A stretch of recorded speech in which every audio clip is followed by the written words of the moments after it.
ਵਾਹਿਗੁਰੂ ਜੀ ਕਾ ਖਾਲਸਾ ਵਾਹਿਗੁਰੂ ਜੀ ਕੀ ਫਤਿਹ। ਯੂਕੇ ਭਾਰਤ ਤੇ ਸਮੂਹ ਯੂਰਪ ਦੇ ਦਰਸ਼ਕਾਂ ਨੂੰ ਇੱਕ ਵਾਰ ਫੇਰ ਸਾਡੇ ਨਾਲ ਇੰਡੀਅਨ ਲਾਅ ਦੇ ਮਾਹਰ ਵਕੀਲ ਸਾਹਿਬ ਬਲਵਿੰਦਰਜੀਤ ਸਿੰਘ ਜੀ ਟੁਰਨਾ ਅੱਜ ਫੇਰ ਨਵੇਂ ਸਾਲ ਵਿੱਚ ਨਵੇਂ ਪ੍ਰੋਗਰਾਮ ਲੈ ਕੇ ਪਹੁੰਚ ਚੁੱਕੇ ਹਨ। ਸੋ ਦਾਸ ਇਹਨਾਂ ਨੂੰ ਸਿੱਖ ਚੈਨਲ ਵੱਲੋਂ ਜੀ ਆਇਆਂ ਕਹਿੰਦਾ ਹਾਂ। ਵਾਹਿਗੁਰੂ ਜੀ ਕਾ ਖਾਲਸਾ ਵਾਹਿਗੁਰੂ ਜੀ ਕੀ ਫਤਿਹ। ਬਲਵਿੰਦਰਜੀਤ ਸਿੰਘ ਜੀ ਆਪ ਜੀ ਕਿਉਂਕਿ ਆਪਣੇ ਦੇਸ਼ ਵਾਪਸ ਗਏ ਸੀ ਜੀ, ਉੱਥੇ 5-6 ਹਫ਼ਤੇ ਤੁਸੀਂ ਲਾਏ ਜੀ। ਉਹਨਾਂ ਦੇ ਵਿੱਚ ਕਿਉਂਕਿ ਕਾਫੀ ਇੱਥੇ ਜਿਹੜੇ ਸਰੋਤੇ ਹਨ ਉਹ ਵੀ ਤੁਹਾਨੂੰ ਯਾਦ ਕਰਦੇ ਸੀ ਜੀ। ਤੁਸੀਂ ਹੁਣ ਦੱਸੋ, ਪਹਿਲਾਂ ਤਾਂ ਨਵੇਂ ਸਾਲ ਵਿੱਚ ਆਏ ਹੋ ਤੇ ਉੱਥੋਂ ਦੇ ਜਿਹੜੇ ਹਾਲਾਤ ਹੈ ਪੰਜਾਬ ਦੇ ਉਹ ਦੱਸੋ ਤੇ ਉਸ ਤੋਂ ਬਾਅਦ ਫਿਰ ਜਿਹੜੇ ਆਪਣੇ ਸਵਾਲ ਸਰੋਤਿਆਂ ਵੱਲੋਂ ਉਹ ਆਪ ਜੀ ਦੀ ਸੇਵਾ 'ਚ ਰੱਖੇ ਜਾਣ। ਸੋ ਸਾਹਿਬ ਜੀ, ਸਭ ਤੋਂ ਪਹਿਲਾਂ ਤਾਂ ਮੈਂ ਸਮੂਹ ਸਾਧ ਸੰਗਤ ਨੂੰ ਨਵੇਂ ਸਾਲ ਦੀ ਬਹੁਤ ਬਹੁਤ ਵਧਾਈ ਦੇਵਾਂਗਾ ਅਤੇ ਇਹਦੇ ਨਾਲ ਹੀ ਪਰਮਾਤਮਾ ਅੱਗੇ ਅਸੀਂ ਅਰਦਾਸ ਕਰਦੇ ਹਾਂ ਕਿ ਇਹ ਜਿਹੜਾ ਸਾਲ ਆ ਸਾਰੇ ਸਮੂਹ ਜਗਤ ਲਈ ਖੁਸ਼ੀਆਂ ਭਰਿਆ ਆਵੇ ਅਤੇ ਇਹ ਤਰੱਕੀਆਂ ਬਖਸ਼ੇ ਅਤੇ ਸਾਰੀ ਦੁਨੀਆ ਦੇ ਵਿੱਚ ਸ਼ਾਂਤੀ ਰਹੇ ਅਤੇ ਜਿਹੜਾ ਮਾਹੌਲ ਆ ਅੱਛਾ ਹੋਵੇ ਤਾਂ ਕਿ ਸਾਰੀ ਦੁਨੀਆ ਜਿਹੜੀ ਆ ਤੰਦਰੁਸਤੀ ਹੋਵੇ ਅਤੇ ਤਰੱਕੀ ਕਰ ਸਕੇ ਜੀ। ਅਤੇ ਇਸ ਤੋਂ ਅੱਗੇ ਸਮ ਸਾਹਿਬ ਬਿਲਕੁਲ 4-5 ਹਫ਼ਤੇ ਇੰਡੀਆ ਦੇ ਵਿੱਚ ਲਾਏ ਆ, ਪੰਜਾਬ ਦੇ ਵਿੱਚ ਲਾਏ ਹੈਗੇ ਆ ਔਰ ਉੱਥੇ ਬਹੁਤ ਕੁਛ ਦੇਖਣ ਨੂੰ ਮਿਲਿਆ ਹੈਗਾ। ਜਿਹੜੀ ਸੁਣੀ ਗੱਲ ਹੋਰ ਹੋ ਜਾਂਦੀ ਔਰ ਹਰ ਸਾਲ ਜਾਈਦਾ ਹੈਗਾ, ਜਿਹੜਾ ਐਟ ਦੀ ਸਪੌਟ ਉੱਥੇ ਜਾ ਕੇ ਦੇਖਣਾ ਹੈਗਾ ਉਹਦੇ ਵਿੱਚ ਕਾਫੀ ਫਰਕ ਹੈਗਾ। ਜੋ ਮੈਂ ਦੇਖਿਆ ਹੈਗਾ, ਜੇ ਆਪਾਂ ਦੇਖੀਏ ਫਰਕ ਹੈਗਾ, ਪਰ ਜਿੰਨਾ ਫਰਕ ਪੈਣਾ ਚਾਹੀਦਾ ਉਨਾ ਫਰਕ ਨਹੀਂ ਹੈਗਾ। ਜਿੱਦਾਂ ਆਪਾਂ ਕਹਿੰਦੇ ਸਾਡਾ ਰੋਡ ਸਿਸਟਮ ਬਹੁਤ ਸੋਹਣਾ ਹੋ ਗਿਆ, ਅੱਗੇ ਨਾਲੋਂ ਕਾਫੀ ਸੋਹਣਾ ਹੋ ਗਿਆ ਹੈਗਾ, ਪਰ ਜੋ ਜ਼ਿਆਦਾ ਵਧੀਆ ਜਿਹੜਾ ਹੋਇਆ ਹੈਗਾ ਉਹ ਜਿਹੜੇ ਨੈਸ਼ਨਲ ਅਥਾਰਟੀ ਆਫ ਇੰਡੀਆ ਨੇ ਬਣਾਏ ਹੈਗੇ ਆ, ਤੇ ਉਹੋ ਹੀ ਰੋਡਾਂ ਜਿਹੜੀਆਂ ਚੰਗੀਆਂ ਹੈਗੀਆਂ। ਜਿਹੜੀਆਂ ਆਪਣੀਆਂ ਪੇਂਡੂ ਰੋਡਾਂ ਹੈਗੀਆਂ ਜਿਹਦੀ ਜ਼ਿਆਦਾ ਲੋੜ ਪੈਂਦੀ ਆ ਆਪਣੇ ਜਿਹੜੇ ਭੈਣ ਭਰਾਵਾਂ ਨੂੰ ਜਾਣ ਆਉਣ ਲਈ, ਉਹਨਾਂ ਦੀ ਹਾਲਤ ਕਾਫੀ ਪਤਲੀ ਹੈਗੀ ਆ। ਜਿਹੜੀਆਂ ਮੇਨ ਰੋਡਾਂ ਉਹ ਚੰਗੀਆਂ ਹੈਗੀਆਂ ਔਰ ਜਿਹੜੀਆਂ ਲੋਕਲ ਰੋਡਾਂ ਉਹਨਾਂ ਦਾ ਮਾੜਾ ਹਾਲ ਹੈਗਾ। ਭਾਵੇਂ ਕਿ ਇਲੈਕਸ਼ਨਾਂ ਸਿਰ 'ਤੇ ਆਈਆਂ ਵਾ, ਗੌਰਮੈਂਟ ਨੇ ਬਹੁਤ ਕੁਛ ਕੀਤਾ ਲੋਕਾਂ ਨੂੰ ਖੁਸ਼ ਕੀਤਾ ਜਾਵੇ, ਪਰ ਜਿਹੜੀ ਲੋਕਲ ਸੜਕਾਂ ਉਹਨਾਂ ਦਾ ਕਾਫੀ ਮਾੜਾ ਹਾਲ ਹੈਗਾ। ਔਰ ਜੇ ਆਪਾਂ ਬਾਕੀ ਗੱਲ ਕਰਦੇ ਹੈਗੇ ਆ, ਬੜੇ ਦੁੱਖ ਨਾਲ ਕਹਿਣਾ ਪੈਂਦਾ ਕਿ ਜਿਹੜਾ ਪੰਜਾਬ ਸੂਬਾ 1 ਨੰਬਰ 'ਤੇ ਹੁੰਦਾ ਸੀ ਪਰ ਕੈਪੀਟਾ ਇਨਕਮ ਦੇ ਵਿੱਚ ਵੀ ਇੱਕ ਵਿਅਕਤੀ ਦੀ ਕਿੰਨੀ ਆਮਦਨ ਆ, ਅੱਜ ਅਸੀਂ 17 ਨੰਬਰ 'ਤੇ ਉਹਦੇ 'ਤੇ ਚੱਲ ਗਏ। 70 ਨੰਬਰ ਸਾਡਾ ਹੁਣ ਜਿਹੜਾ ਸਾਡਾ ਮੁਕਾਬਲਾ ਹੈਗਾ ਉਹ ਬਿਹਾਰ ਵਾਲੀਆਂ ਸਟੇਟਾਂ ਦੇ ਨਾਲ, ਉਹ ਉੱਪਰ ਆ ਰਹੀਆਂ, ਅਸੀਂ ਥੱਲੇ ਨੂੰ ਜਾ ਰਹੇ ਹੈਗੇ ਹਾਂ। ਅਤੇ ਤੁਹਾਡੇ ਕਹਿਣ ਤੋਂ ਭਾਵ ਟੁਰਨਾ ਜੀ, ਜਿਹੜਾ ਪੰਜਾਬ ਸੀ ਉਹ ਪਹਿਲੇ ਨੰਬਰ 'ਤੇ ਹਿੰਦੁਸਤਾਨ 'ਚੋਂ ਸੀ ਜੀ। ਸੋ ਅੱਜ ਉਹ 17ਵੇਂ ਨੰਬਰ 'ਤੇ ਹੈ ਤੇ ਇਹ ਤਾਂ ਬਹੁਤ ਵੱਡੀ ਜਿਹੜੀ ਹੈ ਦੁੱਖ ਦੀ ਗੱਲ ਹੈ ਸਾਡੇ ਲਈ, ਦੁੱਖ ਦੀ ਗੱਲ ਹੈ। ਬਿਲਕੁਲ ਮਨ ਨੂੰ ਦੁੱਖ ਹੁੰਦਾ ਇਸ ਗੱਲ ਨੂੰ ਸੁਣ ਕੇ। ਔਰ ਦੇਖੋ ਜੀ, ਉੱਥੇ ਹਰ ਚੀਜ਼ ਆ, ਇੰਨੀ ਫਸਲ ਹੋ ਰਹੀ ਆ, ਇੰਨੇ ਪੜ੍ਹੇ ਲਿਖੇ ਬੱਚੇ ਹੈਗੇ ਆ, ਫਿਰ ਇਹਦੇ ਵਿੱਚ NRI ਭੈਣ ਭਰਾਵਾਂ ਦਾ ਬਹੁਤ ਰੋਲ ਆ, ਬਾਹਰੋਂ ਬਹੁਤ ਜ਼ਿਆਦਾ ਪੈਸਾ ਜਾਂਦਾ ਹੈਗਾ। ਔਰ ਇਹਦਾ ਪਿੱਛੇ ਜਾਣ ਦਾ ਜਿਹੜਾ ਸਭ ਤੋਂ ਵੱਡਾ ਕਾਰਨ ਹੈ, ਮੈਂ ਸਮਝਦਾ ਸਾਡੇ ਕੋਲ ਇੰਡਸਟਰੀ ਹੈ ਨਹੀਂ। ਉਹ ਤੁਸੀਂ ਦੇਖੋ ਥੋੜ੍ਹੇ ਚਿਰ ਦੇ ਵਿੱਚ ਹੀ ਗੜਗਾਵਾਂ ਹੋ ਗਿਆ ਜਾਂ ਹੋਰ ਜਿਹੜੇ ਦਿੱਲੀ ਦੇ ਨਾਲ ਦੇ ਇਲਾਕੇ ਹੈਗੇ ਆ, ਉਹਨਾਂ ਨੇ ਕਿੰਨੀ ਤਰੱਕੀ ਕੀਤੀ ਹੈਗੀ ਆ। ਔਰ ਹਰਿਆਣਾ ਸਾਡੇ ਨਾਲ ਬਹੁਤ ਅੱਗੇ ਨਿਕਲ ਗਿਆ ਹੈਗਾ, ਉੱਥੇ ਪਰ ਕੈਪੀਟਾ ਇਨਕਮ ਸਾਡੇ ਨਾਲ ਬਹੁਤ ਜ਼ਿਆਦਾ ਵੱਧ ਗਈ ਆ। ਔਰ ਅਸੀਂ ਕਿਉਂਕਿ ਜਿਹੜਾ ਪੰਜਾਬ ਆ ਖੇਤੀ ਪ੍ਰਧਾਨ ਸੂਬਾ, ਔਰ ਜੋ ਇਸ ਵੇਲੇ ਹਾਲ ਉੱਥੇ ਆਲਮਾਂ ਦਾ ਹੋ ਰਿਹਾ ਜਾਂ ਜ਼ਿਮੀਂਦਾਰਾਂ ਦਾ ਹੋ ਰਿਹਾ, ਉਹ ਵਿਚਾਰੇ ਫਸਲ 'ਤੇ ਇੰਨਾ ਪੈਸਾ ਇੱਕ ਖੇਤ ਦੇ ਉੱਤੇ 20-30 ਹਜ਼ਾਰ ਰੁਪਈਆ ਖਰਚ ਕਰਕੇ ਜਿਹੜੇ ਆਲੂ ਆ ਉਹਨੂੰ ਖੱਤਿਆਂ ਵਿੱਚ ਵਾਹ ਰਹੇ ਹੈਗੇ ਆ ਜਾਂ ਉਹਨਾਂ ਨੂੰ ਸਿੱਟ ਰਹੇ ਹੈਗੇ ਆ। ਔਰ ਜਿਹੜੀਆਂ ਗੌਰਮੈਂਟਾਂ ਮੌਕੇ ਦੀਆਂ ਉਹਨਾਂ ਨੂੰ ਇਲੈਕਸ਼ਨਾਂ ਦੀ ਪਈ ਹੈਗੀ ਆ, ਜ਼ਿਮੀਂਦਾਰ ਵੱਲ ਕੋਈ ਵੀ ਰੀਣ ਵੀ ਜਿੰਨਾ ਖੇਦਾ, ਔਰ ਕਿਸੇ ਨੂੰ ਦਰਦ ਵੀ ਨਹੀਂ ਵੀ ਜ਼ਿਮੀਂਦਾਰ ਨਾਲ ਇੰਨਾ ਮਾੜਾ ਹੋਇਆ ਹੈਗਾ, ਕੋਈ ਸੁਣਵਾਈ ਹੈ ਨਹੀਂ ਜ਼ਿਮੀਂਦਾਰ ਦੀ। ਸਹੀ ਦੇਖਿਆ ਜਾਵੇ ਕਿਉਂਕਿ ਤੁਸੀਂ ਇਹ ਬਹੁਤ ਬਰੀਫਲੀ ਗੱਲਾਂ ਦੱਸੀਆਂ ਹੈਗੀਆਂ ਜੀ, ਪਰ ਕਿਉਂਕਿ ਆਪਣੀਆਂ ਜਿਹੜੀਆਂ ਮੇਨ ਪਾਰਟੀਆਂ 3-4 ਪਾਰਟੀਆਂ ਮੇਨ ਚੱਲ ਰਹੀਆਂ ਇਸ ਵੇਲੇ ਪੰਜਾਬ ਦੇ ਵਿੱਚ ਫੀਲਡ 'ਚ, ਜਿਹੜੇ ਇਲੈਕਸ਼ਨਾਂ ਨੂੰ ਬੜਾ ਜ਼ੋਰ ਲਾ ਰਹੇ ਹਨ। ਜਿਹੜੀ ਮੌਜੂਦਾ ਸਰਕਾਰ ਹੈ ਉਹ ਵੀ ਆਪਣਾ ਦੱਸ ਰਹੀ ਹੈ, ਪਰ ਇਹਨਾਂ ਨੇ ਕਿਸੇ ਨੇ ਜ਼ਿਮੀਂਦਾਰਾਂ ਦਾ ਜਾਂ ਉੱਥੇ ਦੇ ਸਾਡੇ ਲੋਕ ਜਿਹੜੇ ਹੈਗੇ ਆ ਗਰੀਬ, ਉਹਨਾਂ ਬਾਰੇ ਕੋਈ ਮੈਨੀਫੈਸਟੋ ਕੋਈ ਚੰਗਾ ਦਿੱਤਾ ਵੀ ਹੈ? ਤੁਹਾਡੇ ਦੇਖਣ ਵਿੱਚ ਕੋਈ ਆਈ ਵੀ ਹੈ ਗੱਲ ਵਿੱਚ ਇਹਨਾਂ ਨੇ ਕੋਈ ਖਾਸ ਮੈਨੀਫੈਸਟੋ ਇਸ ਗਰੀਬੀ ਨੂੰ ਦੂਰ ਕਰਨ ਵਾਸਤੇ ਕੋਈ ਦਿੱਤਾ ਕੋਈ ਇਹਨਾਂ ਨੇ? ਸਾਹਿਬ ਤੁਸੀਂ ਬਹੁਤ ਵਧੀਆ ਔਰ ਬਹੁਤ ਬਰੀਕੀ ਦਾ ਸਵਾਲ ਪੁੱਛਿਆ ਹੈਗਾ। ਦੇਖੋ, ਜਿੰਨਾ ਇੱਥੇ ਪੈਸਾ ਪੰਜਾਬ ਦੇ ਵਿੱਚ ਇਹਨਾਂ ਕੰਮਾਂ ਨਹੀਂ ਆਇਆ ਹੈਗਾ ਉਹ ਸੈਂਟਰ ਗੌਰਮੈਂਟ ਨੇ ਭੇਜਿਆ ਹੈਗਾ। ਔਰ ਦੁੱਖ ਦੀ ਗੱਲ ਹੈਗੀ, ਜੋ ਪੈਸਾ ਸੈਂਟਰ ਗੌਰਮੈਂਟ ਨੇ ਭੇਜਿਆ ਸੀ, ਜਿਹੜੇ ਕੰਮਾਂ ਲਈ ਭੇਜਿਆ ਸੀ ਉੱਥੇ ਵੀ ਨਹੀਂ ਲਾਇਆ ਗਿਆ।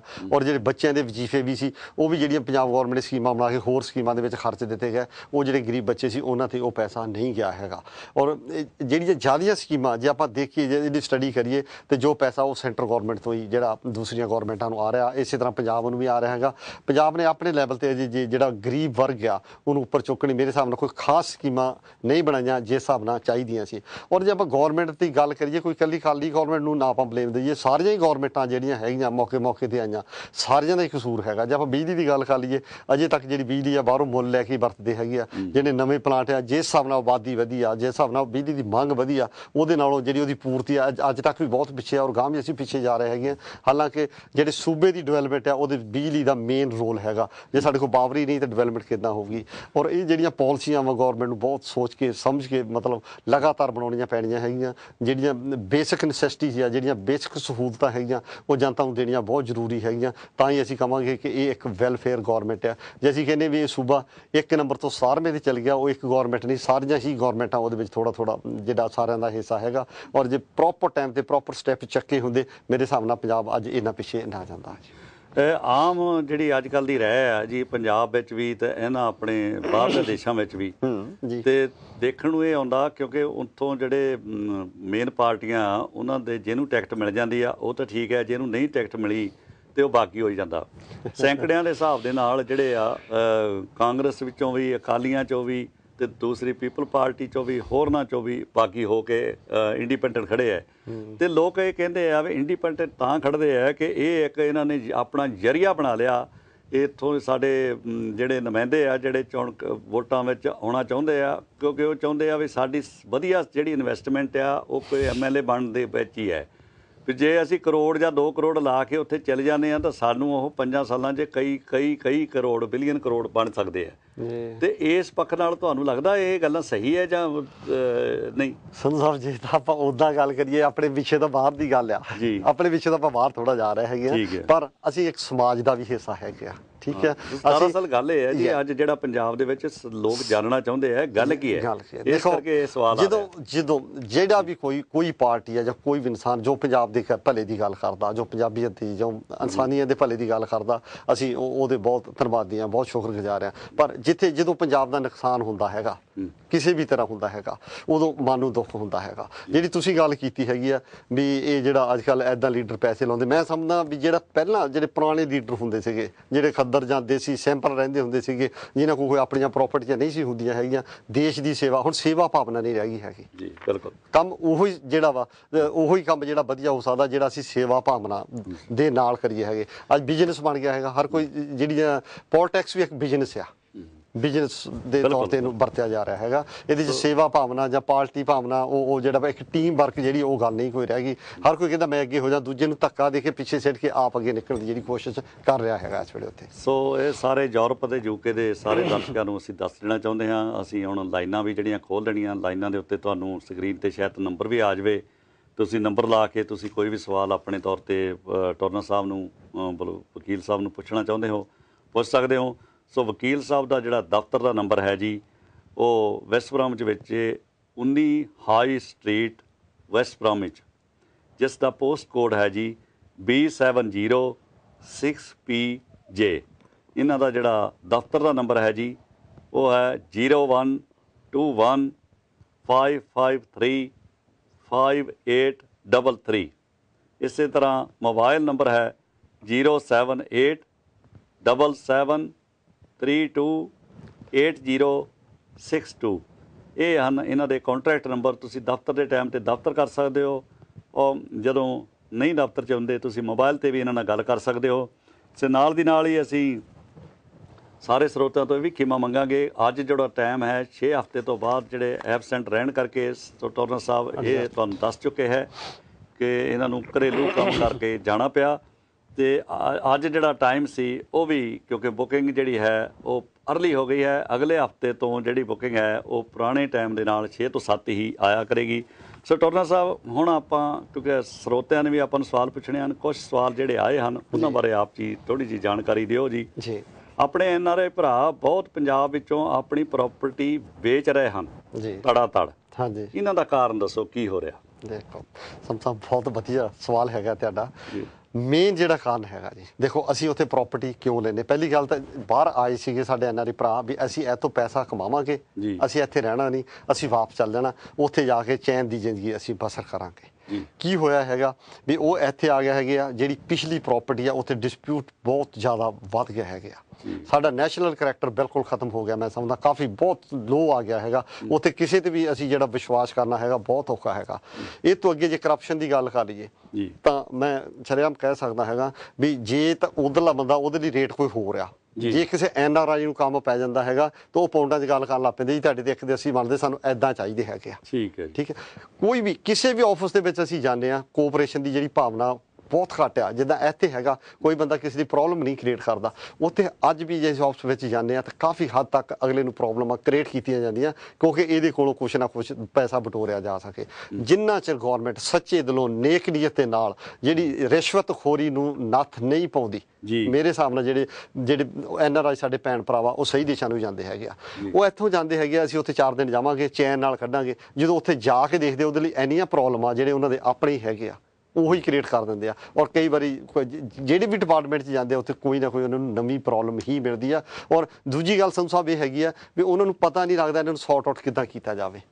ਤਰੀਕਾ ਨਹੀਂ ਸਾਨੂੰ ਉੱਥੋਂ ਵਾਲੀ ਜਿਹੜੀ ਜਨਤਾ ਹੈਗੀ ਆ ਉਹ ਯੂਜ਼ਡ ਟੂ ਹੋਈ ਹੈਗੀ ਆ, ਉਹ ਕੋਆਪਰੇਟ ਨਹੀਂ ਕਰਦੇ ਹੈਗੇ। ਜਿਹਦੇ ਤੇ ਅਸੀਂ ਜਾਣੇ ਵੀ ਆ, ਜਿਹਦੇ ਸਾਨੂੰ ਬਹੁਤ ਵੱਡਾ ਫੇਥ ਹੁੰਦਾ, ਉਹ ਵੀ ਸਾਨੂੰ ਥੋੜਾ ਲੁੱਟਣ ਦੀ ਕੋਸ਼ਿਸ਼ ਕਰਦਾ ਹੈਗਾ। ਇਸ ਕਰਕੇ ਜਿਹੜੇ ਮੇਰੇ NRI ਭੈਣ ਭਰਾ ਵੀਰ ਹੈਗੇ ਆ ਉਹਨਾਂ ਨੂੰ ਇਹੀ ਸਾਰਿਆਂ ਨੂੰ ਬੇਨਤੀ ਹੈਗੀ ਆ, ਬਹੁਤ ਹੀ ਸੁਚੇਤ ਰਹਿਣ ਦੀ ਲੋੜ ਹੈਗੀ ਆ। ਕੋਈ ਵੀ ਕੰਮ ਆ ਬੜੇ ਖਿਆਲ ਦੇ ਨਾਲ ਕਰੋ, ਆਪਣਾ ਦਿਮਾਗ ਜ਼ਰੂਰ ਅਪਲਾਈ ਕਰੋ।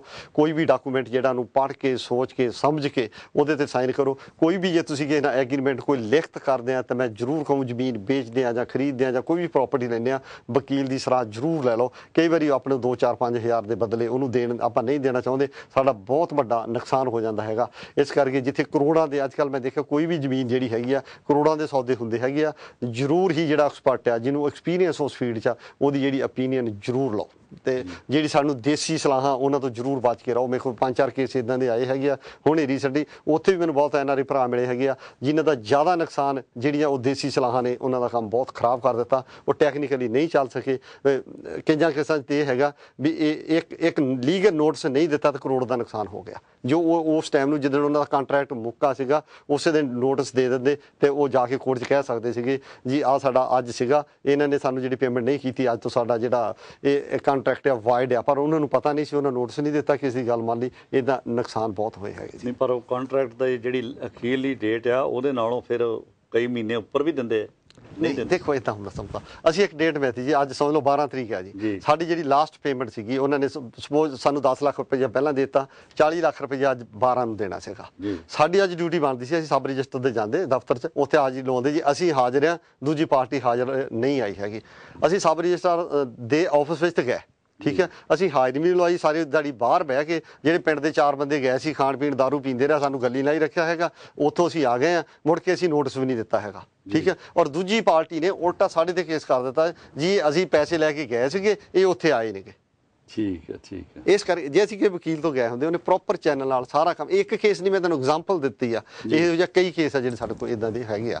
ਤਾਂ ਇਸ ਕਰਕੇ ਸਾਰਿਆਂ ਨੂੰ ਇਹੀ ਰਿਕੁਐਸਟ ਹੈਗੀ ਆ ਵੀ ਜਿਹੜਾ ਲੀਗਲ ਓਪੀਨੀਅਨ ਜਿਹੜੇ ਵਕੀਲਾਂ ਦੀ ਸਲਾਹ ਜਿੱਥੇ ਤੁਹਾਨੂੰ ਚਾਹੀਦੀ ਆ ਜ਼ਰੂਰ ਲੈ ਲੈਣੀ ਚਾਹੀਦੀ ਹੈਗੀ ਆ। ਟੋਨਾ ਸਾਹਿਬ ਜੀ, ਜਿਹੜੇ ਲੋਕ ਆਪਣੇ NRI ਭਰਾ ਜਿਹੜੇ ਬਾਹਰਲੇ ਦੇਸ਼ਾਂ 'ਚ ਬੈਠੇ ਆ ਜੀ, ਉਹ ਆਪਣੀ ਜਾਇਦਾਦ ਤਾਂ ਵੇਚ ਲੈਂਦੇ ਆ, ਵੇਚ ਕੇ ਉਹ ਇੱਥੇ ਫਿਰ ਪੈਸੇ ਲਿਆਉਣ ਦਾ ਕੀ ਤਰੀਕਾ, ਜਾਂ ਉਹਨਾਂ ਨੂੰ ਕੋਈ ਟੈਕਸ ਜਾਂ ਕੋਈ ਇਹੋ ਜਿਹੀਆਂ ਪ੍ਰੋਬਲਮਾਂ ਆਉਂਦੀਆਂ ਜੀ? ਜੀ ਸਾਹਿਬ ਇਹ ਵੀ ਕਾਫੀ ਸੋਹਣਾ ਸਵਾਲ ਕੀਤਾ। ਸਾਡੇ ਜਿਹੜੇ NRI ਭੈਣ ਭਰਾ ਹੈਗੇ ਜਿੱਦਾਂ ਅੱਜ ਤੁਸੀਂ ਬਹੁਤ ਸਿਸਟਮੈਟਿਕਲੀ ਜਿਹੜੇ ਸਵਾਲ ਕਰ ਰਹੇ ਹੈਗੇ ਆ ਵੀ ਪ੍ਰਾਪਰਟੀਆਂ ਵੀ ਉੱਥੋਂ ਵੇਚ ਰਿਹਾ, ਕਿਉਂ ਵੇਚ ਰਹੇ ਹੈਗੇ ਆ ਕਿ ਜਿਸ ਨੀਅਤ ਨਾਲ ਉਹਨਾਂ ਨੇ ਬਣਾਈਆਂ ਸੀ ਵੀ ਅਸੀਂ ਉੱਥੇ ਐਨ ਖੁਸ਼ ਰਹਾਂਗੇ, ਉਹ ਉਹਨਾਂ ਦੀ ਮਨ ਦੀ ਜਿਹੜੀ ਹੈਗੀ ਆ ਸੋਚ ਜਾਂ ਕਾਮਨਾ ਸੀ ਉਹ ਪੂਰੀ ਨਹੀਂ ਹੋ ਰਹੀ ਹੈ।